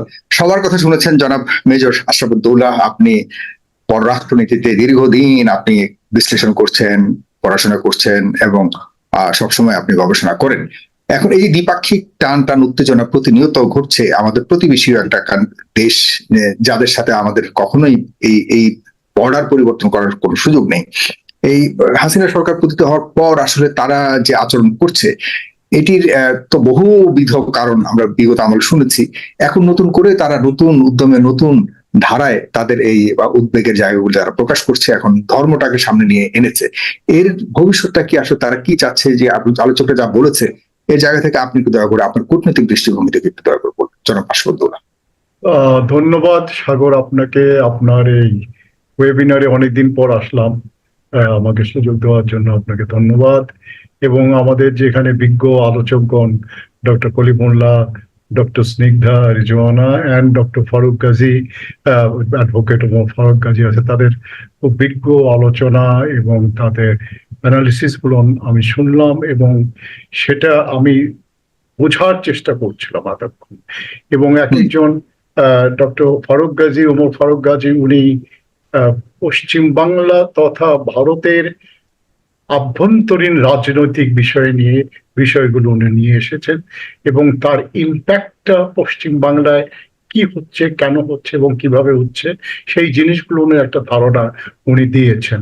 সেটা প্রথমে। তো ডক্টর স্নিগ্ধা, উনি খুব সুন্দর করে অনেকগুলো বিষয় নিয়ে এসছেন, আন্তর্জাতিক এবং আমাদের যে ধর্মীয়, যে আমাদের যে একটা সমস্যা হচ্ছে, ধর্মীয় না, আমি ঠিক ধর্মীয়টা বলবো না, এটা একটা যে উত্তেজনার সৃষ্টি করেছে, এটা বাংলাদেশ তো কখনো এ ধরনের দেশ ছিল না, এটা নিশ্চয়ই কোনো স্বার্থান্বেষী মহল তাদের স্বার্থ অর্জন করার জন্য এই এই এই এই একটা পরিস্থিতির সৃষ্টি করেছে, এবং সেটা কোথায় যে থামবে, কোথায় যে ঠেকবে সেটা এখনো বলা যাচ্ছে না। আর ডক্টর কলিমুল্লাহ সাহেব উনি অনেক ভূরাজনৈতিক ইন্টারন্যাশনাল অ্যাফেয়ার্স নিয়ে অনেক লেখাপড়া করেন, ওনার জ্ঞান আছে, এবং উনি যে যে বিষয়গুলো তুলে ধরলেন, যে বিশেষ করে যে ভারতের যে প্ল্যানস এবং তারা কি করতে যাচ্ছে এই ডিসেম্বর মাসে, যে আজকে রাত্রে ভাই আমার তো বড় ভয় লাগা শুরু করছে যে কে টার্গেট হবে, কে টার্গেট করছে। মানে উনি আপনিও হতে পারতেছেন, বলা যায় না। যে ইসরায়েলকে নিয়ে আসলে ইসরায়েলের মতন যদি তারা করে তাহলে কিন্তু এটা সত্যি একটা খুবই সিরিয়াস ব্যাপার আমাদের বাংলাদেশের জন্য, আমাদের বাংলাদেশের নিরাপত্তার জন্য, ব্যক্তি নিরাপত্তার জন্য এবং গোষ্ঠী নিরাপত্তার জন্য এটা কিন্তু খুবই একটা বিপজ্জনক। উনি যে সন্দেহ করছেন যে যে একটা কি প্রিমনিশন যে একটা দিলেন, এটা নিয়ে আমি সত্যি একটা আমাদের বিশেষ করে গোয়েন্দা বিভাগ, আমাদের সরকার, আমাদের সেনাবাহিনী যারা যা আছে সবাইকে খুব মানে কঠিন ভাবে এই এই প্রস্তুত থাকতে হবে এবং বুঝতে হবে এবং সজাগ থাকতে হবে। এছাড়া তো আমাদের সাধারণ মানুষদের আর কিছু করার নেই, রাষ্ট্রেরও কিছু করার নেই। রাষ্ট্রের এই বিপদের সময় যারা এই সব বিপদগুলো, যারা বিপদের সময় যারা সামনে দাঁড়ায়, যারা সামনে আসে, তাদেরই দায়িত্ব এই যে এই উনি যে সাবধান বাণীগুলো বললেন তা আত্মস্থ করা এবং সেটার ব্যবস্থা নেওয়া। আমি এখন যে ভারত বাংলাদেশ সম্পর্ক আলোচনা করতে গেলে আমার কিন্তু খুব কষ্ট হয়। কষ্ট এই জন্য হয় যে আমরা আমাদের স্বাধীনতা যুদ্ধের সময় ভারত আমাদের যেমন 30 লক্ষ আমাদের দেশবাসী শহীদ হয়েছে, ভারতও কিন্তু একই সঙ্গে আমাদের সঙ্গে যুদ্ধ করে, আমাদের পাশে পাশে দাঁড়িয়ে যুদ্ধ করে তাদের 2000-এর বেশি সৈন্য তাদের নিহত হয়েছে। আমি একবার এই 2011 সালে ভারতীয় সরকারের আমন্ত্রণে আমাদের যারা মুক্তিযোদ্ধাদেরকে তারা প্রতি বছর ডিসেম্বর মাসে তারা নিয়ে যায়, তারা একটা অনুষ্ঠান করে, সেটা বিজয় দিবস। তো সেই বিজয় দিবসে আমিও অতিথি হয়ে গিয়েছিলাম এবং সেখানে আমি একটা বক্তৃতায় বলেছিলাম যে ভারত এবং বাংলাদেশের মধ্যে we have created A temple of friendship because our common bloods have been split in the country, in Bangladesh, for its independence. So we have a moral responsibility of both the countries to safeguard that friendship, to keep that friendship, to maintain that friendship. So সেটা এখন তো friendship তো নেই। It looks like that we have become the worst of the enemies in reality. আমি একটা জিনিস বুঝি না যে ভারত এতদিন গত 16 বৎসর খুব উচ্চ স্বরে আমাদের সরকারও বলেছে যে ভারত এবং বাংলাদেশের মধ্যে একটা স্বর্ণ অধ্যায়ের বন্ধুত্ব বিরাজ করছে। তো হঠাৎ কি হয়ে গেল যে এত গাঢ় বন্ধুত্ব, এত গভীর বন্ধুত্ব, স্বর্ণ যুগ আমাদের দেশের মধ্যে ওভারনাইট কি we turn into the worst enemy? কি হয়ে গেল কেন? এখন আমরা যদি শেখ হাসিনাকে যদি আমাদের তাড়িয়ে দিয়ে থাকি আমাদের আভ্যন্তরীণ রাজনীতির কারণে, এবং শেখ হাসিনা যে অন্যায় করেছে গত 16 বৎসর ধরে, সেই কারণে এইতে ভারতের মাথা ব্যথা কি? কেন ভারত এটা ব্যক্তিগতভাবে নিচ্ছে যে তাদের বিরোধী হচ্ছে? শেখ হাসিনাকে তো আমরা ভারত বিরোধী হিসেবে নেই। শেখ হাসিনা যে কুকর্ম করেছে, যে অকর্ম, যেসব মানে অন্যায় কাজ করেছে, যেসব আপনার ক্রিমিনাল অ্যাক্টিভিটিস, এত মানুষকে হত্যা করেছে, বাংলাদেশে কোনো গণতন্ত্র ছিল না, বাংলাদেশে কোনো কথা বলার অধিকার ছিল না, বাংলাদেশের কোনো লেখার অধিকার ছিল না। আমি মাঝে মাঝে লেখালেখি করতাম, কিন্তু আমি যখন লিখতে বসতাম আমার কাছে মনে হতো কেউ যেন আমাকে আমার উপর একটা খবরদারি করছে, আমাকে তাকিয়ে আছে আমি কি লিখছি। আমি আমার ইচ্ছা মতো আমি লিখতে পারতাম না। এই যে আমাদের ছাত্র জনতা যে তারা যে একটা যে বিপ্লব করে শেখ হাসিনাকে তাড়িয়ে দিয়েছে, শেখ হাসিনা পালিয়ে গেছে, এতে ভারতের ক্ষতিটা হলো কি? তার মানে এটা কি? তার মানে হচ্ছে বাংলাদেশকে বাংলাদেশকে ভারত কখনো বন্ধু হিসাবে তারা তারা বিবেচনা করেনি। বাংলাদেশ ভারতের জন্য কখনো বন্ধু ছিল না। বাংলাদেশ ভারত কখনো বাংলাদেশকে একটা বন্ধু রাষ্ট্র হিসাবে তারা কখনো দেখেনি। তারা যে সত্যি বন্ধু রাষ্ট্র হিসেবে তারা দেখতো। আজকে বাংলাদেশ যে একটা একটা একটা একটা পরিস্থিতির মধ্যে পড়েছে, একটা ভীষণ বিপদের মধ্যে পড়েছে, অনেকগুলো পরিস্থিতি, অনেকগুলো একটা আপনার কি কি বলে মানে আমাদের বিপদ একটা বিপদের মধ্যে যাচ্ছি। তারা যদি সত্যিকার বন্ধু হতো তারা কিন্তু হাত বাড়িয়ে দিত আমাদের, যে আসো তোমাদের সমস্যাগুলো কি হচ্ছে আমরা বুঝি, আমরা আলোচনা করি, এই সমস্যা থেকে আমরা কিভাবে উত্তীর্ণ হতে পারি, তোমার দেশকে আমরা কিভাবে সামনের দিকে এগিয়ে নিয়ে যেতে পারি, সেই কাজগুলো আমরা একসঙ্গে করি, তাহলেই না হতো এত বন্ধুত্বের নিদর্শন। কিন্তু এখন তারা যা করছে তারা প্রমাণ করেছে যে তারা বাংলাদেশের কখনোই বন্ধু ছিল না। আমি সেটাই। আচ্ছা, দ্বিতীয়ত কথা, আমি এই যে আমাদের বাংলাদেশে যে কমিউনাল ভায়োলেন্সের কথা বলছে, গত 16 বছর কি কিছুই হয়নি? গত 16 বছর কি কোনো হিন্দুদের উপর অত্যাচার হয়নি? হিন্দুদের বাড়িঘর জ্বালানো হয়নি? এই যে যে এর আগে যে হাসিনার প্রিয় পাত্র ছিল আইজিপি বেনজির, তার বিরুদ্ধে তো কত অভিযোগ যে সে হিন্দুদের জমি জমা দখল করেছে, বাড়ি দখল করেছে, তাদেরকে জোর করে তাদের সয় সম্পত্তি নিয়ে নিয়েছে। কই, ভারত তো কোনোদিন শুনি যে ভারত একটি কথা বলেছে। তার মানে এটা কি, যে ভারত বাংলাদেশের বন্ধু নয়? বাংলাদেশের কখনো বন্ধু করতে চায়নি। ভারত চেয়েছে হাসিনাকে বন্ধু করার জন্য। হাসিনা তো সে নিজেই বলেছে, আমি যা ভারতকে দিয়েছি ভারত কোনোদিন ভুলবে না। আমাদের একজন একদম একজন কি বলে অধম পররাষ্ট্রমন্ত্রী ছিলেন, পররাষ্ট্রমন্ত্রী না, তাকে আমি একটা ছাগল বলি, হি ওয়াজ এ গট। সে যে বলে আসছে, ভারতকে বলেছে, আমি ভারতকে বলে আসছি শেখ হাসিনাকে ক্ষমতায় রাখার জন্য যা করার দরকার ভারত তা করবে। এটা কি ধরনের কথাবার্তা? আপনার মনে আছে যে গত 2 বছর আগে না 1 বছর আগে একজন হিন্দু মহিলা, কি রানীর যেন নামটা ভুলে গেলাম, তার husband was a very very important official in the NSI. NSI একটা খুব ইম্পর্টেন্ট অফিসিয়াল ছিল। তার স্ত্রী, সে আমেরিকায় যে ও যখন ট্রাম্প যখন প্রেসিডেন্ট ছিল লাস্ট ইয়ার, হাত ধরে বলছে, Excellency we had 13 million Hindus, now only we have 5 million Hindus, Bangladesh is doing that. মানে এই যে একটা মানে এই যে তাণ্ডব, এই যে একটা সৃষ্টি করা, আর যে এই যে আপনার এই যে চিন্ময় কথা বলছে, চিন্ময়কে তো বের করে দিয়েছে স্কপ থেকে, এবং তার অভিযোগগুলো কি কি ছিল, তার বিরুদ্ধে অভিযোগগুলো কি কি ছিল? তার অভিযোগ ছিল সে ইভেন মানে বাচ্চা ছেলেদেরকে সে মোলেস্ট করতো, তাদেরকে সে রেপ করতো, এই অভিযোগে তাকে বের করে দেওয়া হয়েছে। এখন হঠাৎ করে সে কোথায় ইসকনের সে একজন লিডার হয়ে গেল।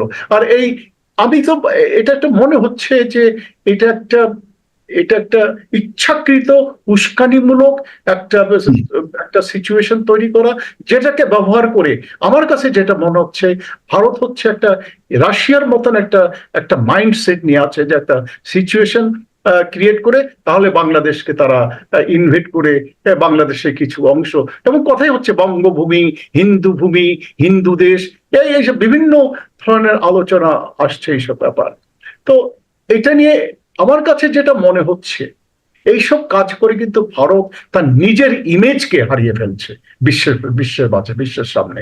যে বাংলাদেশ একটা ছোট্ট একটা রাষ্ট্র, তারা কি ভারতের জন্য কি থ্রেট হতে পারে? না মিলিটারিলি, না ইকোনমিক্যালি, না স্ট্র্যাটেজিক্যালি, না যে জিওপলিটিক্যালি কি থ্রেট হতে পারে, কি থ্রেট ক্রিয়েট করতে পারে? কিন্তু বাংলাদেশ এখন ভারত মনে করে ভুটান তার সিকিউরিটি থ্রেট, নেপাল তার সিকিউরিটি থ্রেট, মালদ্বীপ সিকিউরিটি থ্রেট, পাকিস্তান তো আছেই, শ্রীলঙ্কা। তো ভারতের বন্ধুটাকে, ভারত যদি তুমি যদি তোমার প্রতিবেশীর সঙ্গে তোমার যদি বন্ধুত্ব যদি না থাকে, তাহলে বিশ্বের মাঝে তুমি কিভাবে নিজেকে তুলে ধরতে পারবা? কিভাবে ভারত তাহলে দাবি করতে পারে যে তারা সিকিউরিটি কাউন্সিলের মেম্বার হবে? এটা তো ভারত নিজের পায়ে তারা কুড়াল মারছে, নিজের ইমেজটাকে তারা নষ্ট করছে। আমি সেটাই দেখছি। এখন আমাদের বাংলাদেশের ভারতের সঙ্গে যদি সম্পর্কগুলো যদি দেখেন, it was a one way traffic, it was not a two way traffic. যে জিনিসগুলো বিশেষ করে গত 16 বছর, ভারত বলে যে ভারত একটা বিশ্বের বৃহৎ একটা গণতান্ত্রিক দেশ। সেই গণতান্ত্রিক দেশ কিভাবে বাংলাদেশকে গণতন্ত্র ধ্বংস করেছে, তারা বাংলাদেশে গণতন্ত্র ধ্বংস করার জন্য তারা এতদিন তারা হাসিনাকে ক্ষমতায় রেখেছে। কেন? বাংলাদেশিদের কি অধিকার নেই গণতন্ত্র চর্চা করার? তাদের বাংলাদেশের কি অধিকার নেই যে তাদের নিজের চয়েস হিসাবে, তাদের নিজের চয়েস মতো তাদের সরকার গঠন করার? কেন ভারত এটা মনে করে যে হাসিনা কি তাদেরকে দরকার হতে? হাসিনা কি সমস্ত জীবন বেঁচে থাকবে, যুগ যুগ ধরে বেঁচে থাকবে? হাসিনার কি কখনো মৃত্যু হবে না? একটা সময় তো আসবে যখন বাংলাদেশে সরকার পরিবর্তন হবে। কিন্তু এই করে ভারত করেছে কি যে বাংলাদেশিদের বন্ধুত্ব সর্বকালের জন্য তারা হারিয়ে ফেলেছে। এখন এই যে বাংলাদেশিরা যেসব তারা দেখাচ্ছে, এটা তো রিয়াকশন, এবং সেই রিয়াকশন হচ্ছে, আমাকে একটা জিনিস বলেন, আজ পর্যন্ত বাংলাদেশ কি কখনো ভারতে যে এই যে কমিউনাল ভায়োলেন্স হয়, আমার কাছে, আমি একটা বলে যাচ্ছি, আমি একটা পড়েছি যে ভারতের কি কি কমিউনাল ভায়োলেন্স হয়েছে। হ্যাঁ, আমি একটু আপনাদেরকে বলছি, যেটা আমি সেটা লিস্ট থেকে বলেছি, আমি এটা বলছি, লিস্ট করে পড়ে যাচ্ছি, এখানে আমার কাছে এই এই এই ডাটাটা আছে আমার কাছে। আমি ইয়ার ওয়াইজ আমি বলে দেব আপনাকে যে কোথায় কত লোককে তারা ভারত, আমি বলছি 1964-এ 100 জনকে হত্যা করেছে, এটা পশ্চিম বাংলায়। 438 জন ইনজিওর্ড হয়েছে, 7,000 লোক ইনকারসেরেটেড হয়েছে, এটা 1964 কলকাতা রাইটস। 1983 আসামে 1800 লোককে হত্যা করা হয়েছে, এবং 1983 নেলি ম্যাসাকার। 1969 to 1985 গুজরাটে 3,130 জনকে হত্যা করা হয়েছে, এবং সেটা হয়েছে, এটা কিন্তু আমার নিজের তথ্য না, এটা একদম আমি রিসার্চ করে এটা বের করেছি, 1969 থেকে 1985 পর্যন্ত। 1987-এ উত্তরপ্রদেশে 42 জনকে হত্যা করা হচ্ছে, এটা হচ্ছে হাসিমপুরা ম্যাসাকার। 1989-এ বিহারে 1,000 মুসলমানকে হত্যা করা হয়েছে, এটা হচ্ছে, এবং 50,000 ডিসপ্লেসড হয়েছে, এটা হচ্ছে 1989 ভাগলপুর রায়টস। 1992 মহারাষ্ট্র 900 জন মুসলমানকে হত্যা করা হয়েছে, এবং 1,000 জনকে তারা ডিসপ্লেস করেছে, এটা হচ্ছে 1989 ভাগলপুর রায়টস। মহারাষ্ট্র 1992 বোম্বে রায়টস। গুজরাটে 2000 সালে 2000 জন হত্যা করা হয়েছে, এবং 2 লক্ষ জন ডিসপ্লেসড হয়েছে, এবং সেটা হচ্ছে 2002 গুজরাট ভায়োলেন্স। এখানে আপনার যদি মনে থাকে যে একজন member of parliament, serving member of parliament, তাকে হত্যা করা হচ্ছে, মানে বের করে নিয়ে এসে তাকে গলা কেটে হত্যা করেছে, এবং সেই মেম্বার অফ পার্লামেন্ট মোদি যখন এই গুজরাটের চিফ মিনিস্টার, তাকে নিজে ব্যক্তিগতভাবে টেলিফোন করেছিল যে আমাকে হেল্প করেন।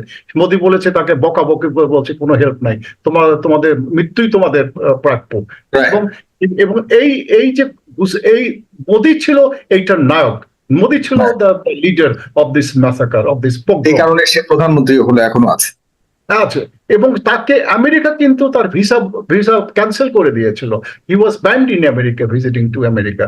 এখন সেই মোদি আমাদের চিফ অ্যাডভাইজারকে বলে যে তুমি তোমার দেশে যারা আছে, মাইনরিটিজ আছে, তুমি তাদেরকে রক্ষা করো। On what face? মানে একটা আপনার হিপোক্রেসির তো একটা লিমিট আছে। The man who has been known as the butcher of the Muslim killing, সে কিভাবে, কোন ফেস নিয়ে সে আমাদের চিফ অ্যাডভাইজারকে সে অ্যাডভাইস দেয় যে তুমি তোমার মাইনরিটি দিকে তুমি রক্ষা করো। আচ্ছা, তারপর শোনেন, 2013 সালে আবার উত্তরপ্রদেশে 42 জনকে হত্যা করা হয়েছে, 150 বিশাল তালিকা স্যার, এটার আসলে যত বলবেন শেষ হবে না। ভারতের মুসলিম বিধান আপনি যদি কোনো দেশে এমন ভারতে কথায় কথায় যে একটা বিষয় নিয়ে আপনার জাস্ট বলছি, মানে যেটা, মানে ভারত বারবার প্রশ্নটা আসছে, তো মানে ভারতে যে কোনো ভারতে যে রাজ্যগুলো আছে তার মধ্যে সব রাজ্যে কিন্তু এইরকম ঘটনা নয়। এইটা আমরা বারবার ভুলে যাচ্ছি যে ভারতের সঙ্গে বাংলাদেশের সম্পর্ক বহুকাল থেকে, মানে ইন্দিরা গান্ধী, রাজীব গান্ধীর আমল থেকেই ভালো। কিন্তু পরিস্থিতিটা হলো বর্তমান যে মানে রাজনৈতিক চিন্তা ভাবনা দিয়ে সারা কেন্দ্র মানে কেন্দ্র সরকার এবং তার মানে রাষ্ট্রীয় স্বয়ংসেবা আরএসএস যেভাবে মাথাছাড়া দিয়ে ধর্মীয় মানে উস্কানিমূলক যে সমস্ত কার্যকলাপ করছে সেটা নিয়েই সরব হওয়া বের প্রশ্ন আর কি। এখানে বাংলাদেশের মানুষদেরও একই জিনিস বোঝা উচিত যে যে ধর্মীয় ভাবাবেগের উপর বাংলাদেশে যেটা কোনোদিনই হয়নি, এখন সেটা হচ্ছে শুধুমাত্র এই মোদী সরকারের একটা নির্দিষ্ট প্ররোচনায়। এই প্ররোচনাটাকে আপনাদেরকে ধরতে হবে এবং তার সঠিক মানে নিধন করতে হবে। যারা দোষী তাদেরকে ধরে ধরে শাস্তি দিতে হবে। একটা কিন্তু মানে যে কারণটা দেখানো হচ্ছে অ্যাডভোকেট ওমর ফারুক, যে কারণটা দেখানো হচ্ছে বলছি যে বাংলাদেশে হিন্দুদের নিধন বা হিন্দুদের উপর অত্যাচার করা হচ্ছে, হিন্দুদেরকে নির্যাতন করা হচ্ছে। আপনার কাছে কি মনে হয় বাংলাদেশে হিন্দুরা নির্যাতিত হচ্ছে? কোন আমি বলি আশাফুদ্দুল্লাহ জি, জনাব আশাফুদ্দুল্লাহ। আমি যে কথাটা বলছি, আমি ভারত বলছি যে এই কারণেই ভারত বলছি বারবার যে আমি কোনো বাংলাদেশ বা কোনো আপনার কোনো রাজ্য নিয়ে রিলেশনশিপ, আমি বলছি বাংলাদেশ ভারত সম্পর্ক, তার উপর আমি রিফ্লেকশন করছি। সো এখানে পশ্চিম বাংলায় কি হয় বা সাউথে কি হয় এইসব কিন্তু আমরা জানি। ভারত বাংলাদেশ, আমি বাংলাদেশ বলছি। আমি স্যার ওই কথাটা স্যার আমি বলছি না। এখানে যেমন আপনাদের ওখানে পরিকল্পিতভাবে জিনিসগুলোকে ঘটানো হচ্ছে, ঠিক সেম পরিকল্পনা এরা ক্ষমতায় থাকার জন্য বিভিন্ন জায়গায় ঘটাচ্ছে এবং সব স্টেটে এগুলো ঘটনাটা করছে না। আপনাদের যে মানে অনেক কম হচ্ছে, কিন্তু আমাদের কাছে তো ভারত হচ্ছে। বাংলাদেশে যেটা হচ্ছে না, যেটা হয়েছে এটা যে পরিকল্পিত ভাবে হয়েছে তা কিন্তু না। হাসিনাকে যে বের করে দেওয়া হয়েছে তা পরিকল্পিত ভাবে হয়নি, এটা ঘটনার মাধ্যমে পালাতে হয়েছে।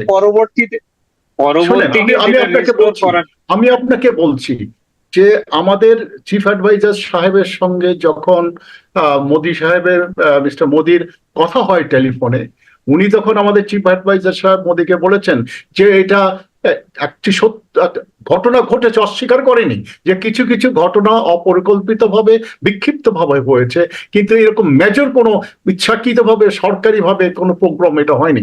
এবং উনি আপনার মোদি সাহেব মিস্টার মোদিকে বলেছেন যে আপনি আপনার জার্নালিস্টকে, আপনার এক গ্রুপ জার্নালিস্টকে পাঠিয়ে দেন বাংলাদেশে, তারা সচক্ষে দেখুক। এখানে উত্তেজনা সৃষ্টি করে আপনাদের মিডিয়া বা আপনাদের ফোন আপনাদের সরকার থেকে এইসব মানে মিথ্যা বয়ান দিয়ে মিথ্যা ন্যারেটিভ তৈরি করে লাভ। আমি তো এখানে রাজনৈতিক ফায়দা ডক্টর ইউনূস বলেছেন ইভেন যে আমাদের হিউম্যান রাইটস একটা হিউম্যান রাইটস একটা টিম এসেছিল, তারা এসে দেখেছে, তারা বলেছে যে ইয়েস, মাইনরিটিতে নিরাপত্তা দেওয়া এটা সরকারের এবং রাষ্ট্রের একটা কর্তব্য। কিন্তু সেখানেও কিন্তু উনি বলেছেন যে আপনারা বিশ্বের যত পৃথিবীর যেখান থেকেও ইন্ডিপেন্ডেন্ট জার্নালিস্টরা আসুক, এসে বাংলাদেশে দেখুক যে বাংলাদেশে কি পরিস্থিতি হয়েছে। কিন্তু যেভাবে একটা রং চং মাখিয়ে মিথ্যা একটা স্টোরি তৈরি করে বিশ্বের মাঝে সৃষ্টি করছে, এটা তো রিজিয়নের জন্য তো ভালো না। আমাদের দেশের সম্পর্কটা কিভাবে ভালো হবে? যেখানে উচিত ভারত একটা বৃহৎ রাষ্ট্র, ভারতের একটা বৃহৎ রাষ্ট্র হিসেবে তার অনেকগুলো নৈতিক দায়িত্ব আছে, নৈতিক কর্তব্য আছে। সেটা হচ্ছে এই উত্তেজনাকে প্রশমন করা, এই উত্তেজনাকে থামিয়ে দেওয়া, এই কমিয়ে আনা। কিন্তু যা দেখাচ্ছি প্র্যাকটিক্যালি যেটা হচ্ছে, ভারত এই উত্তেজনাকে বাড়িয়ে দিচ্ছে। তাদের নিশ্চয়ই অসৎ উদ্দেশ্য আছে। এই অসৎ উদ্দেশ্যটা স্পষ্ট করেছেন জনাব ওমর ফারুক গাজী। আমরা তার কাছে একটু যাই। জনাব মেজর আশরাফুদ্দৌলা, আপনাকে অনেক ধন্যবাদ। আমি এই পর্যায়ে 2 থেকে 3 মিনিট করে ম্যাক্সিমাম আপনাদের কাছে সবার কাছে আবারও যাবো। প্রিয় দর্শক, আপনারা কি একমত কিনা জনাব মেজর আশরাফুদ্দৌলার সাথে? আপনাদের মতামত কমেন্ট বক্সে লিখবেন। আজকে কোনো দর্শককে যুক্ত করতে পারছেন, অনেক লম্বা হয়ে গেছে। আমরা এই পর্যায়ে 2-3 মিনিট করে জনাব ওমর ফারুক গাজী, আপনি বলছিলেন যে ভারত আসলে এই উত্তেজনা বাড়িয়ে উদ্দেশ্য কি সেটা আপনি বলেছেন, যে তাদের আভ্যন্তরীণ রাজনৈতিক একটা সুযোগ তৈরি করা এবং তাদের সামনে নির্বাচনগুলোতে পার করা, এই ধরনের খেলা খেলে থাকে আমরা জানি। কিন্তু আমাদের এই যে বাংলাদেশ তো আসলে এই অভ্যস্ত না, আমরা তো এরকম মানে কমিউনাল গ্যাঞ্জাম লাগিয়ে রাজনৈতিক ভাবে আমাদের উদ্দেশ্য হাসিল করব, এই প্র্যাকটিস আমাদের বাংলাদেশে নাই। এতে কিন্তু আমাদের তো যে একটা কমিউনাল হারমোনি আছে, যেটা আমরা পাশাপাশি একসাথে থাকতে পছন্দ করি, হিন্দু বৌদ্ধ খ্রিস্টান সবাই, সেটা জিনিসটা নষ্ট হচ্ছে। এটা কি আপনাদের পশ্চিমবঙ্গবাসী অন্তত বোঝে কিনা, পশ্চিমবঙ্গ সরকার বোঝে কিনা? আর দ্বিতীয়ত হলো, আপনারা কি জানেন যে বাংলাদেশের হিন্দুরা কেমন আছে? এটা আপনাদের লেভেলে আপনারা কি জানেন ভারতীয় হিসেবে? দেখুন, হিস্ট্রি মানে 1971 এর হিস্ট্রি থেকে যদি আমরা পড়ি, মানে হিস্ট্রি থেকে এবং পরবর্তীতে বিভিন্ন সময় 1990 সাল, 1991 সাল, 1992 সাল বাবরি মসজিদের পরিপ্রেক্ষিতে বাংলাদেশের সংখ্যালঘুরা আক্রান্ত, মানে এরকম যারা বাংলাদেশি সংখ্যালঘু ওয়েস্ট বেঙ্গলে 6 কোটির মতো আছে, তাদের কম বেশি বহু মানুষের সঙ্গে আমাদের ইন্টারাকশন আছে। এবং সেক্ষেত্রে হয় কি, মানে যে সমস্ত কলোনি বেল্ট গুলো আছে, যে তদ্দিদেন গভর্নমেন্ট যাদেরকে রিফিউজি রিহ্যাবিলিটেশনের 2 কাঠা 2.5 কাঠা 4 কাঠা যে ল্যান্ড গুলো দিয়েছিল, মানে ইমিগ্রেটেড and migrated people, those who are come from Bangladesh, তাদেরকে একটা ল্যান্ড দেওয়া হয়েছিল পার্টিকুলার 2 কাঠা 2.5 কাঠা। এবং সেই সমস্ত লোকগুলো তাদের একটা বক্তব্য যে বাংলাদেশে ধর্মীয় নির্যাতনের শিকার হয়ে তারা এখানে এসছেন। আমি ওই 1971, 72 এবং 1990, 91 যে ভারতে যে চাপানুত্তর পরিস্থিতি, সেটা বাংলাদেশে হাইপ হয়ে বহু লোক আক্রান্ত হয়ে এখানে শরণাপন্ন হয়েছেন, সেই কথা আমি বলছি না।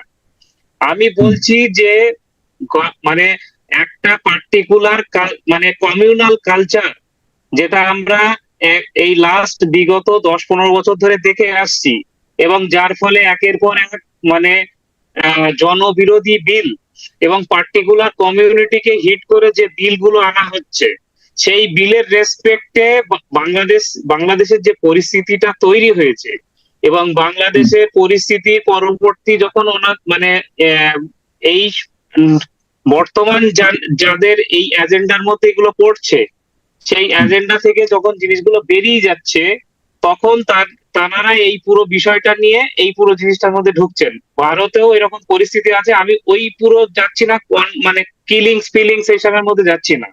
বাংলাদেশের বহু মানুষ যারা এখানে শরণার্থী হয়ে এসছেন, তাদের বক্তব্য হলো বাংলাদেশে তারা আক্রান্ত হয়ে এখানে এসছেন। আমাদের এখানে বহু কলোনি বেল্ট আছে, সেগুলো থেকে।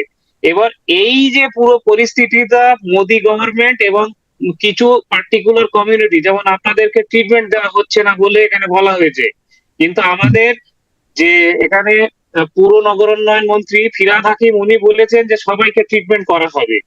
তো ব্যাপারটা হলো ম্যান টু ম্যান ভ্যারি করছে পুরো সিস্টেমটা। এবার একজনের কথা শুনে যদি সবাই এই পুরো পরিস্থিতিটা, এই পুরো জালটার মধ্যে আমরা যদি পা ঢুকিয়ে দিই, তাহলে সবাই আমরা এই জালে জড়িয়ে পড়বো, এবং নিজেদের মধ্যে যে মানে মানে আমাদের জন্য নিজেদের মধ্যে যে হারমোনিটা আছে, সেটা সম্পূর্ণরূপে ভায়োলেশন হবে। এবং তার এই পুরো প্রক্রিয়াটা করারই চেষ্টা করছে, যাতে একটা নির্দিষ্ট কাউকে ওখানে বসিয়ে পুরো জিনিসটা একটা ইম্পেরিয়ালিস্ট সিস্টেমে পুরো চালানো হয়। তো বাংলাদেশের মানুষদের কাছে আমাদের আবেদন যে আপনারা এই সমস্ত মানে ধর্মীয় যে সমস্ত বিষয়গুলো নিয়ে উঠছে, সেগুলো নিয়ে কঠোর হতে মোকাবেলা, এবং গভর্নমেন্টের সেই পার্টিকুলার লোকগুলো, তাদেরকে পানিশমেন্ট দেওয়া উচিত। এর বাইরে এই পুরো জিনিসটা কিছু নয়। এই যে বাংলাদেশের সঙ্গে ভারতের যে সম্পর্ক, এটা দীর্ঘদিন ধরে আছে। বাংলাদেশ মুক্তিযুদ্ধের সময় ভারতের ইদেন আমরা যে সমস্ত পড়াশোনাগুলো করেছি, তাতে সেই সময় গভর্নমেন্ট নানা রকম ভাবে হেল্প করেছেন, এবং যারা এখান থেকে শরণার্থী হয়ে এখানে এসেছেন, তাদেরকেও এখানে সমস্ত রেশন ফেশন যেগুলো যা দেওয়া হচ্ছে। আমি ওই পুরো পরিস্থিতির মধ্যে আসছি না। আপনারা যেটা মানে আমাদের বিনীত নিবেদন, যেটা আমরা আজকে এখন মুখ খুলছি, আমাদের এখানে নানা রকম ভাবে বিল পরিস্থিতি এবং এই পুরো পরিস্থিতি নিয়ে পুরো জিনিসটা একটা মানে কেওয়াস তৈরি করা হচ্ছে, যাতে একটা পার্টিকুলার কমিউনিটিকে দমন করা যায়, এবং এইটা অখণ্ড যেসব বাঙালিরা আছে তাদের মধ্যে একটা দ্বিধা বিভক্ত তৈরি করা হোক।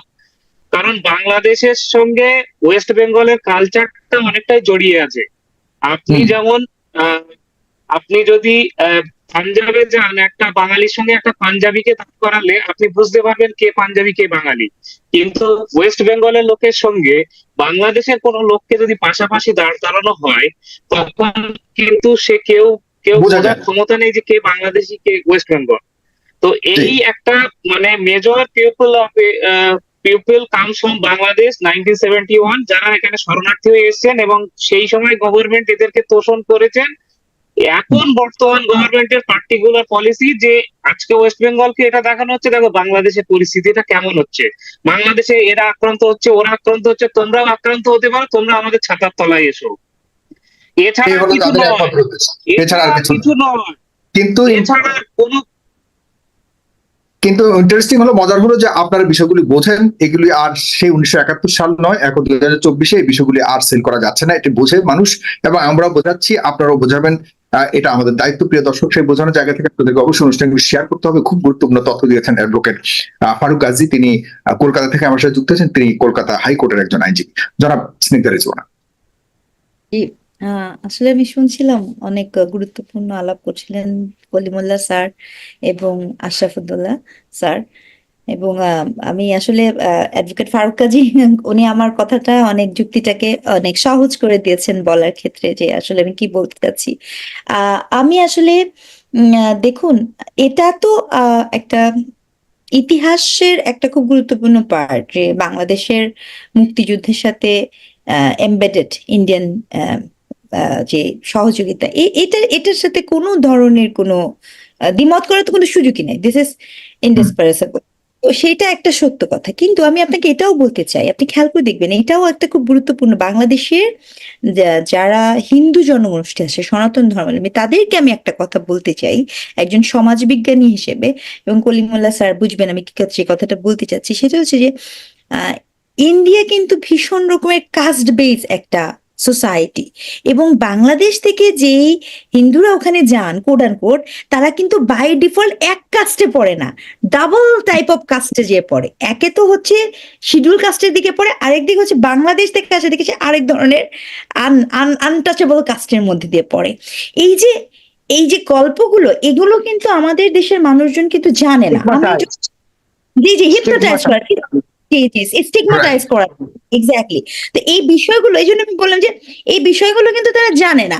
আপনার এটা আমার কাছে মনে হয় যে যত সহজে আপনি এই যে ইন্ডিয়ান, আজকে তো না, আপনার এর আগেও তো তারা ল করেছে যে পার্শ্ববর্তী দেশগুলা অমুসলিমরা আসতে পারে, তাদেরকে নাগরিকত্ব দিয়ে দেওয়া হবে, এই যে কথাগুলো বলা হয়, কিন্তু এর যে একটা কনসিকুয়েন্সেস থাকতে হবে। আপনি খেয়াল করে দেখবেন 1971, এই জন্য আমি কলিমুল্লাহ স্যারের করছি, বা আশরাফ স্যারও যদি করেন, যে 1971 থেকে শুরু করে এই পর্যন্ত যে হিন্দু জনগোষ্ঠীরা গিয়েছে, তারা কিন্তু স্যার ম্যাক্সিমামই হচ্ছে quote and quote upper class, মানে আমাদের ব্রাহ্মণরা কিন্তু চলে আছে যারা এইখানে আছে।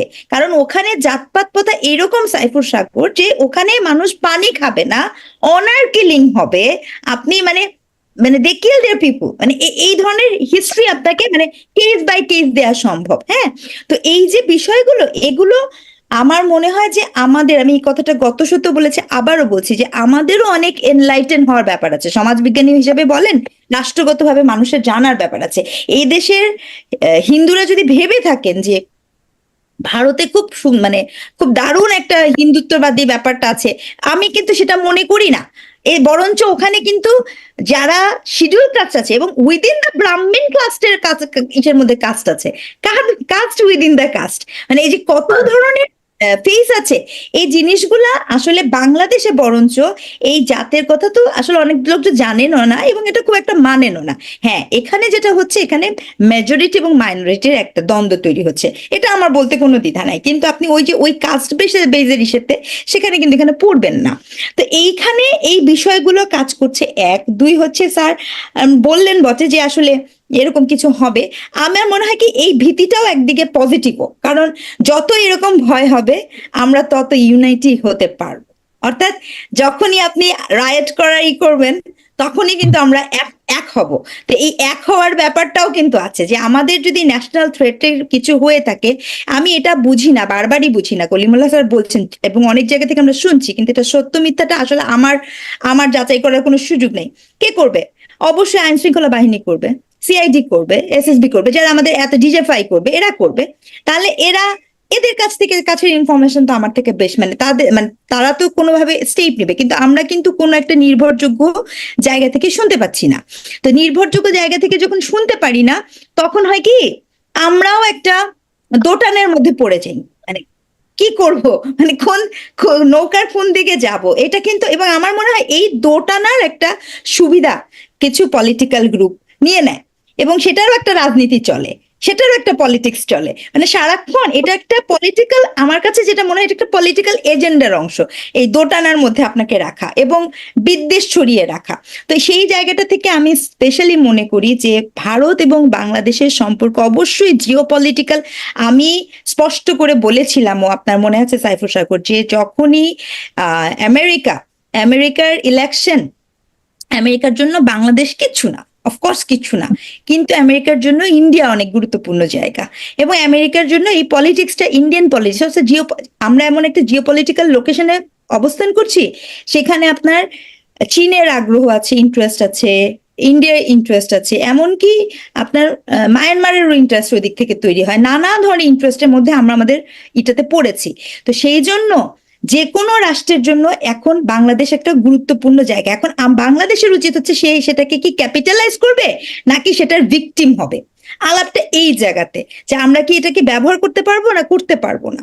কারণ হচ্ছে আপনি যদি এই সুযোগটা আমরা দিই, কেন আজকে ইন্ডিয়া এত ডেসপারেট, আপনার যে প্রশ্ন, ইন্ডিয়ার ডেসপারেশনটা কেন হচ্ছে, কারণ আপনি আমার চারদিকে যদি, 3 দিকে যদি ইন্ডিয়ান বর্ডার থাকে, তার মানে আমি ইন্ডিয়ারও ভেতরের চারদিকে আমি আছি, তো এখানে তো একটা খুব গুরুত্বপূর্ণ বিষয় কাজ করছে।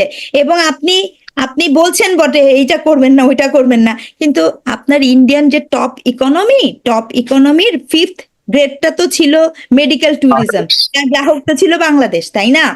তো আপনার তার ইকোনমিক ডেটার কথা বলছি, সো তার সাথে তার সম্পর্ক, তার সাথে তার নিয়ন্ত্রণ, আমরা বাংলাদেশের জায়গা থেকে বাংলাদেশ চয়েস চেঞ্জ করতে পারবে, কিন্তু ভারত কিন্তু চয়েস চেঞ্জ করলে তাদের বেশি ক্ষতি হবে।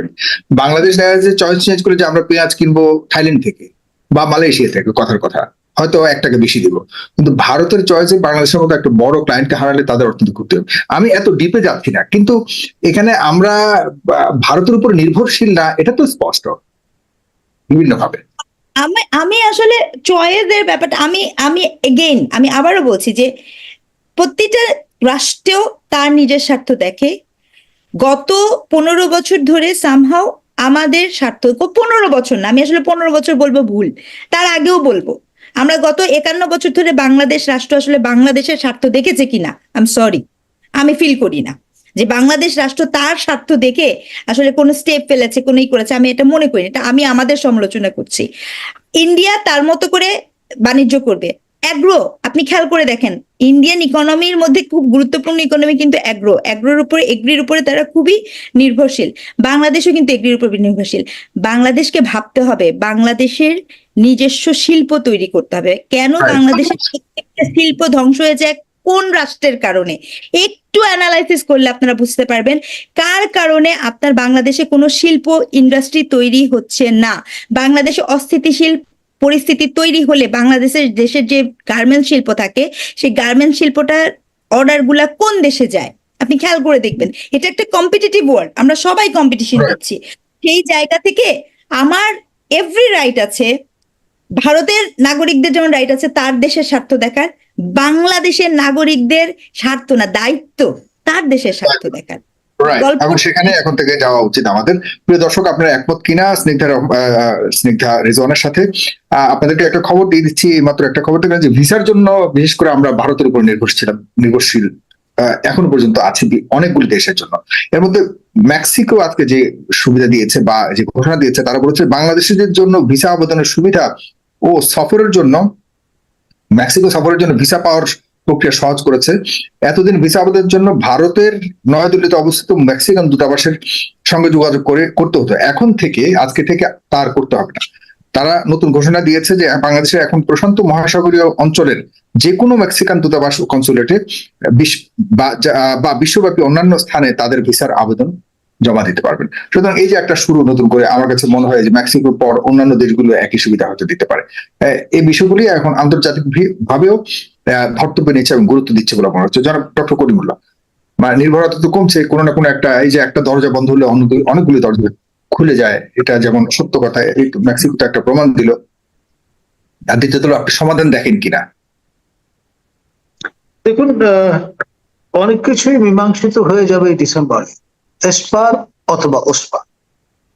সেজন্যই মানে ডিসেম্বরের 1 তারিখ থেকে যে আপনার প্রক্রিয়াটি শুরু হয়েছে তার কালমিনেশন গিয়ে দেখবো আমরা ডিসেম্বরের শেষ তারিখে।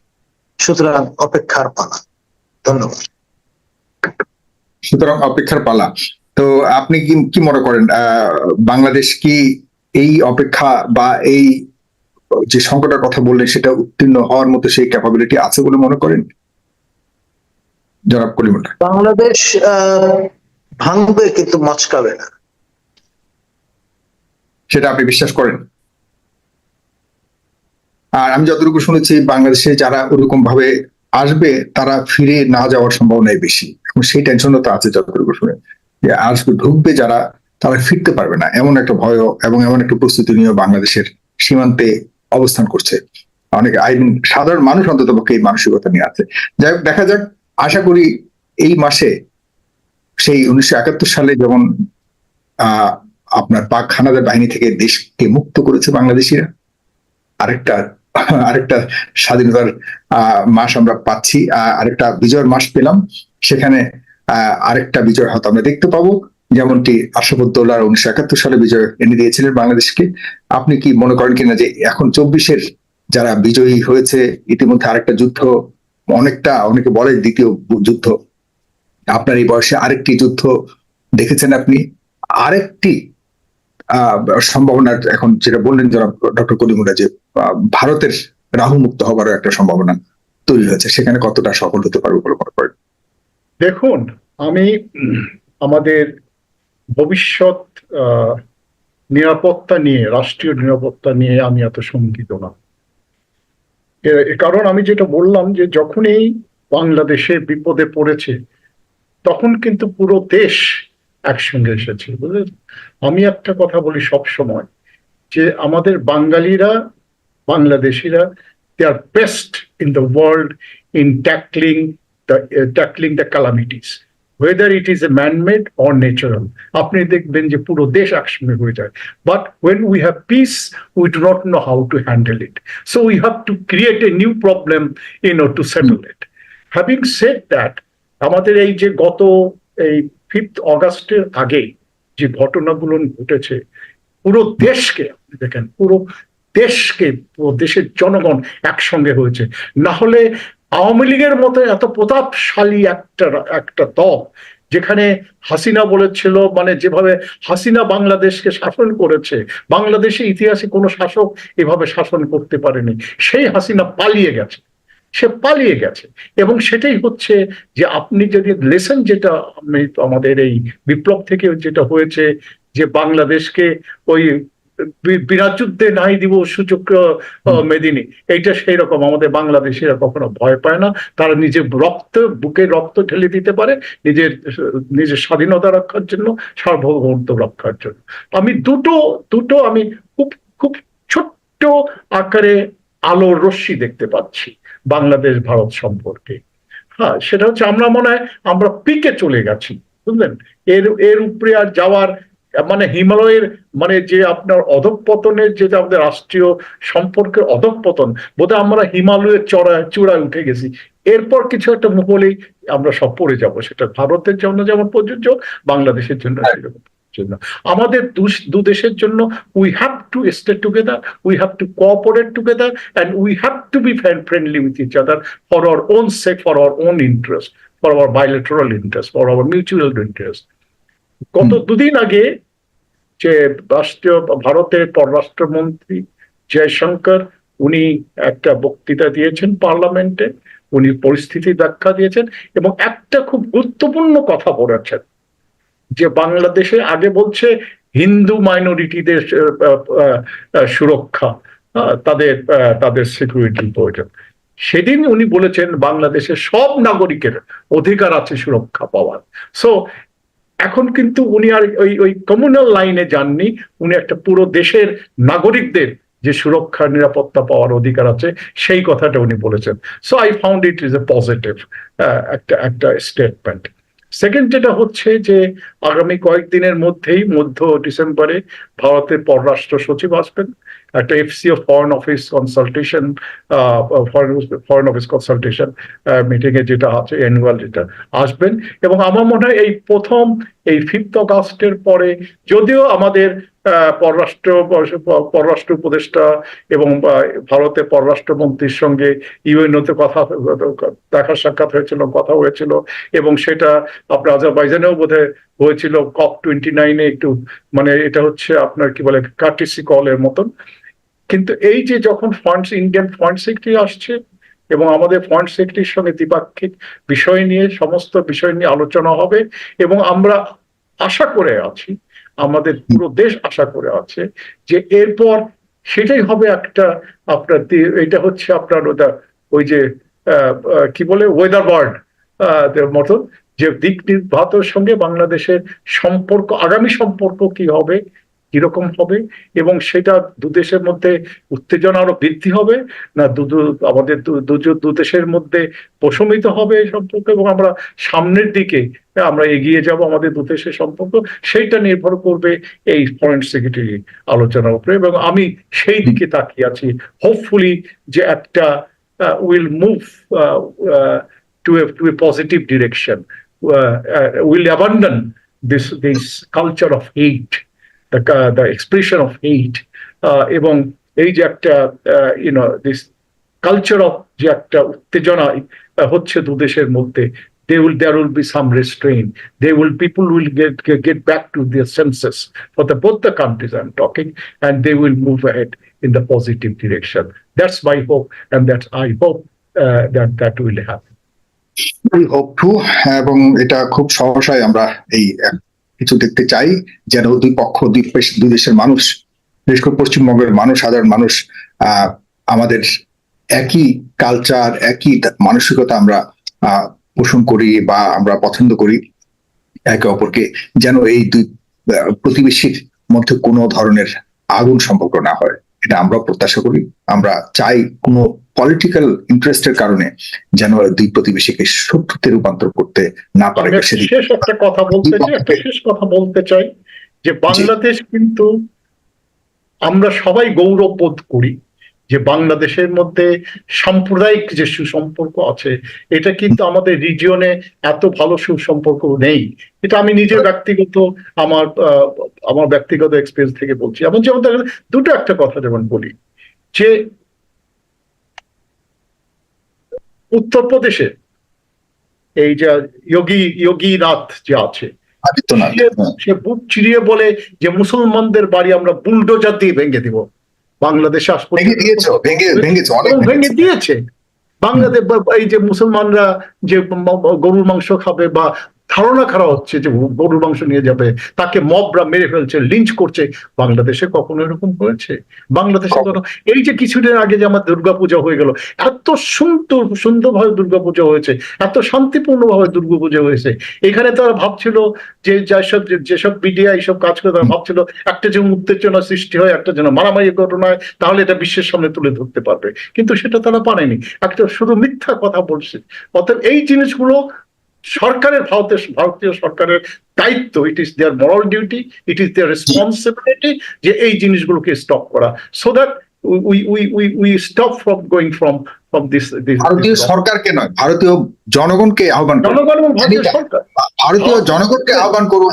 জনগণ কিন্তু একটা জিনিস আপনি লক্ষ্য করবেন, ভারতের জনগণ। সম্মানিত দর্শক, আজকের এই ভিডিওটি এ পর্যন্ত। ভিডিওটি সম্বন্ধে আপনাদের মূল্যবান মতামত কমেন্ট বক্সে ব্যক্ত করুন। ভারতের যে লোক রয়েছে তারা বাংলাদেশে আসলে আপনি কি রকম কি করতে চান, তা আপনার পরিস্থিতি কি, মানে প্রস্তুতি কি, সেটি অবশ্যই কমেন্ট বক্সে জানাবেন।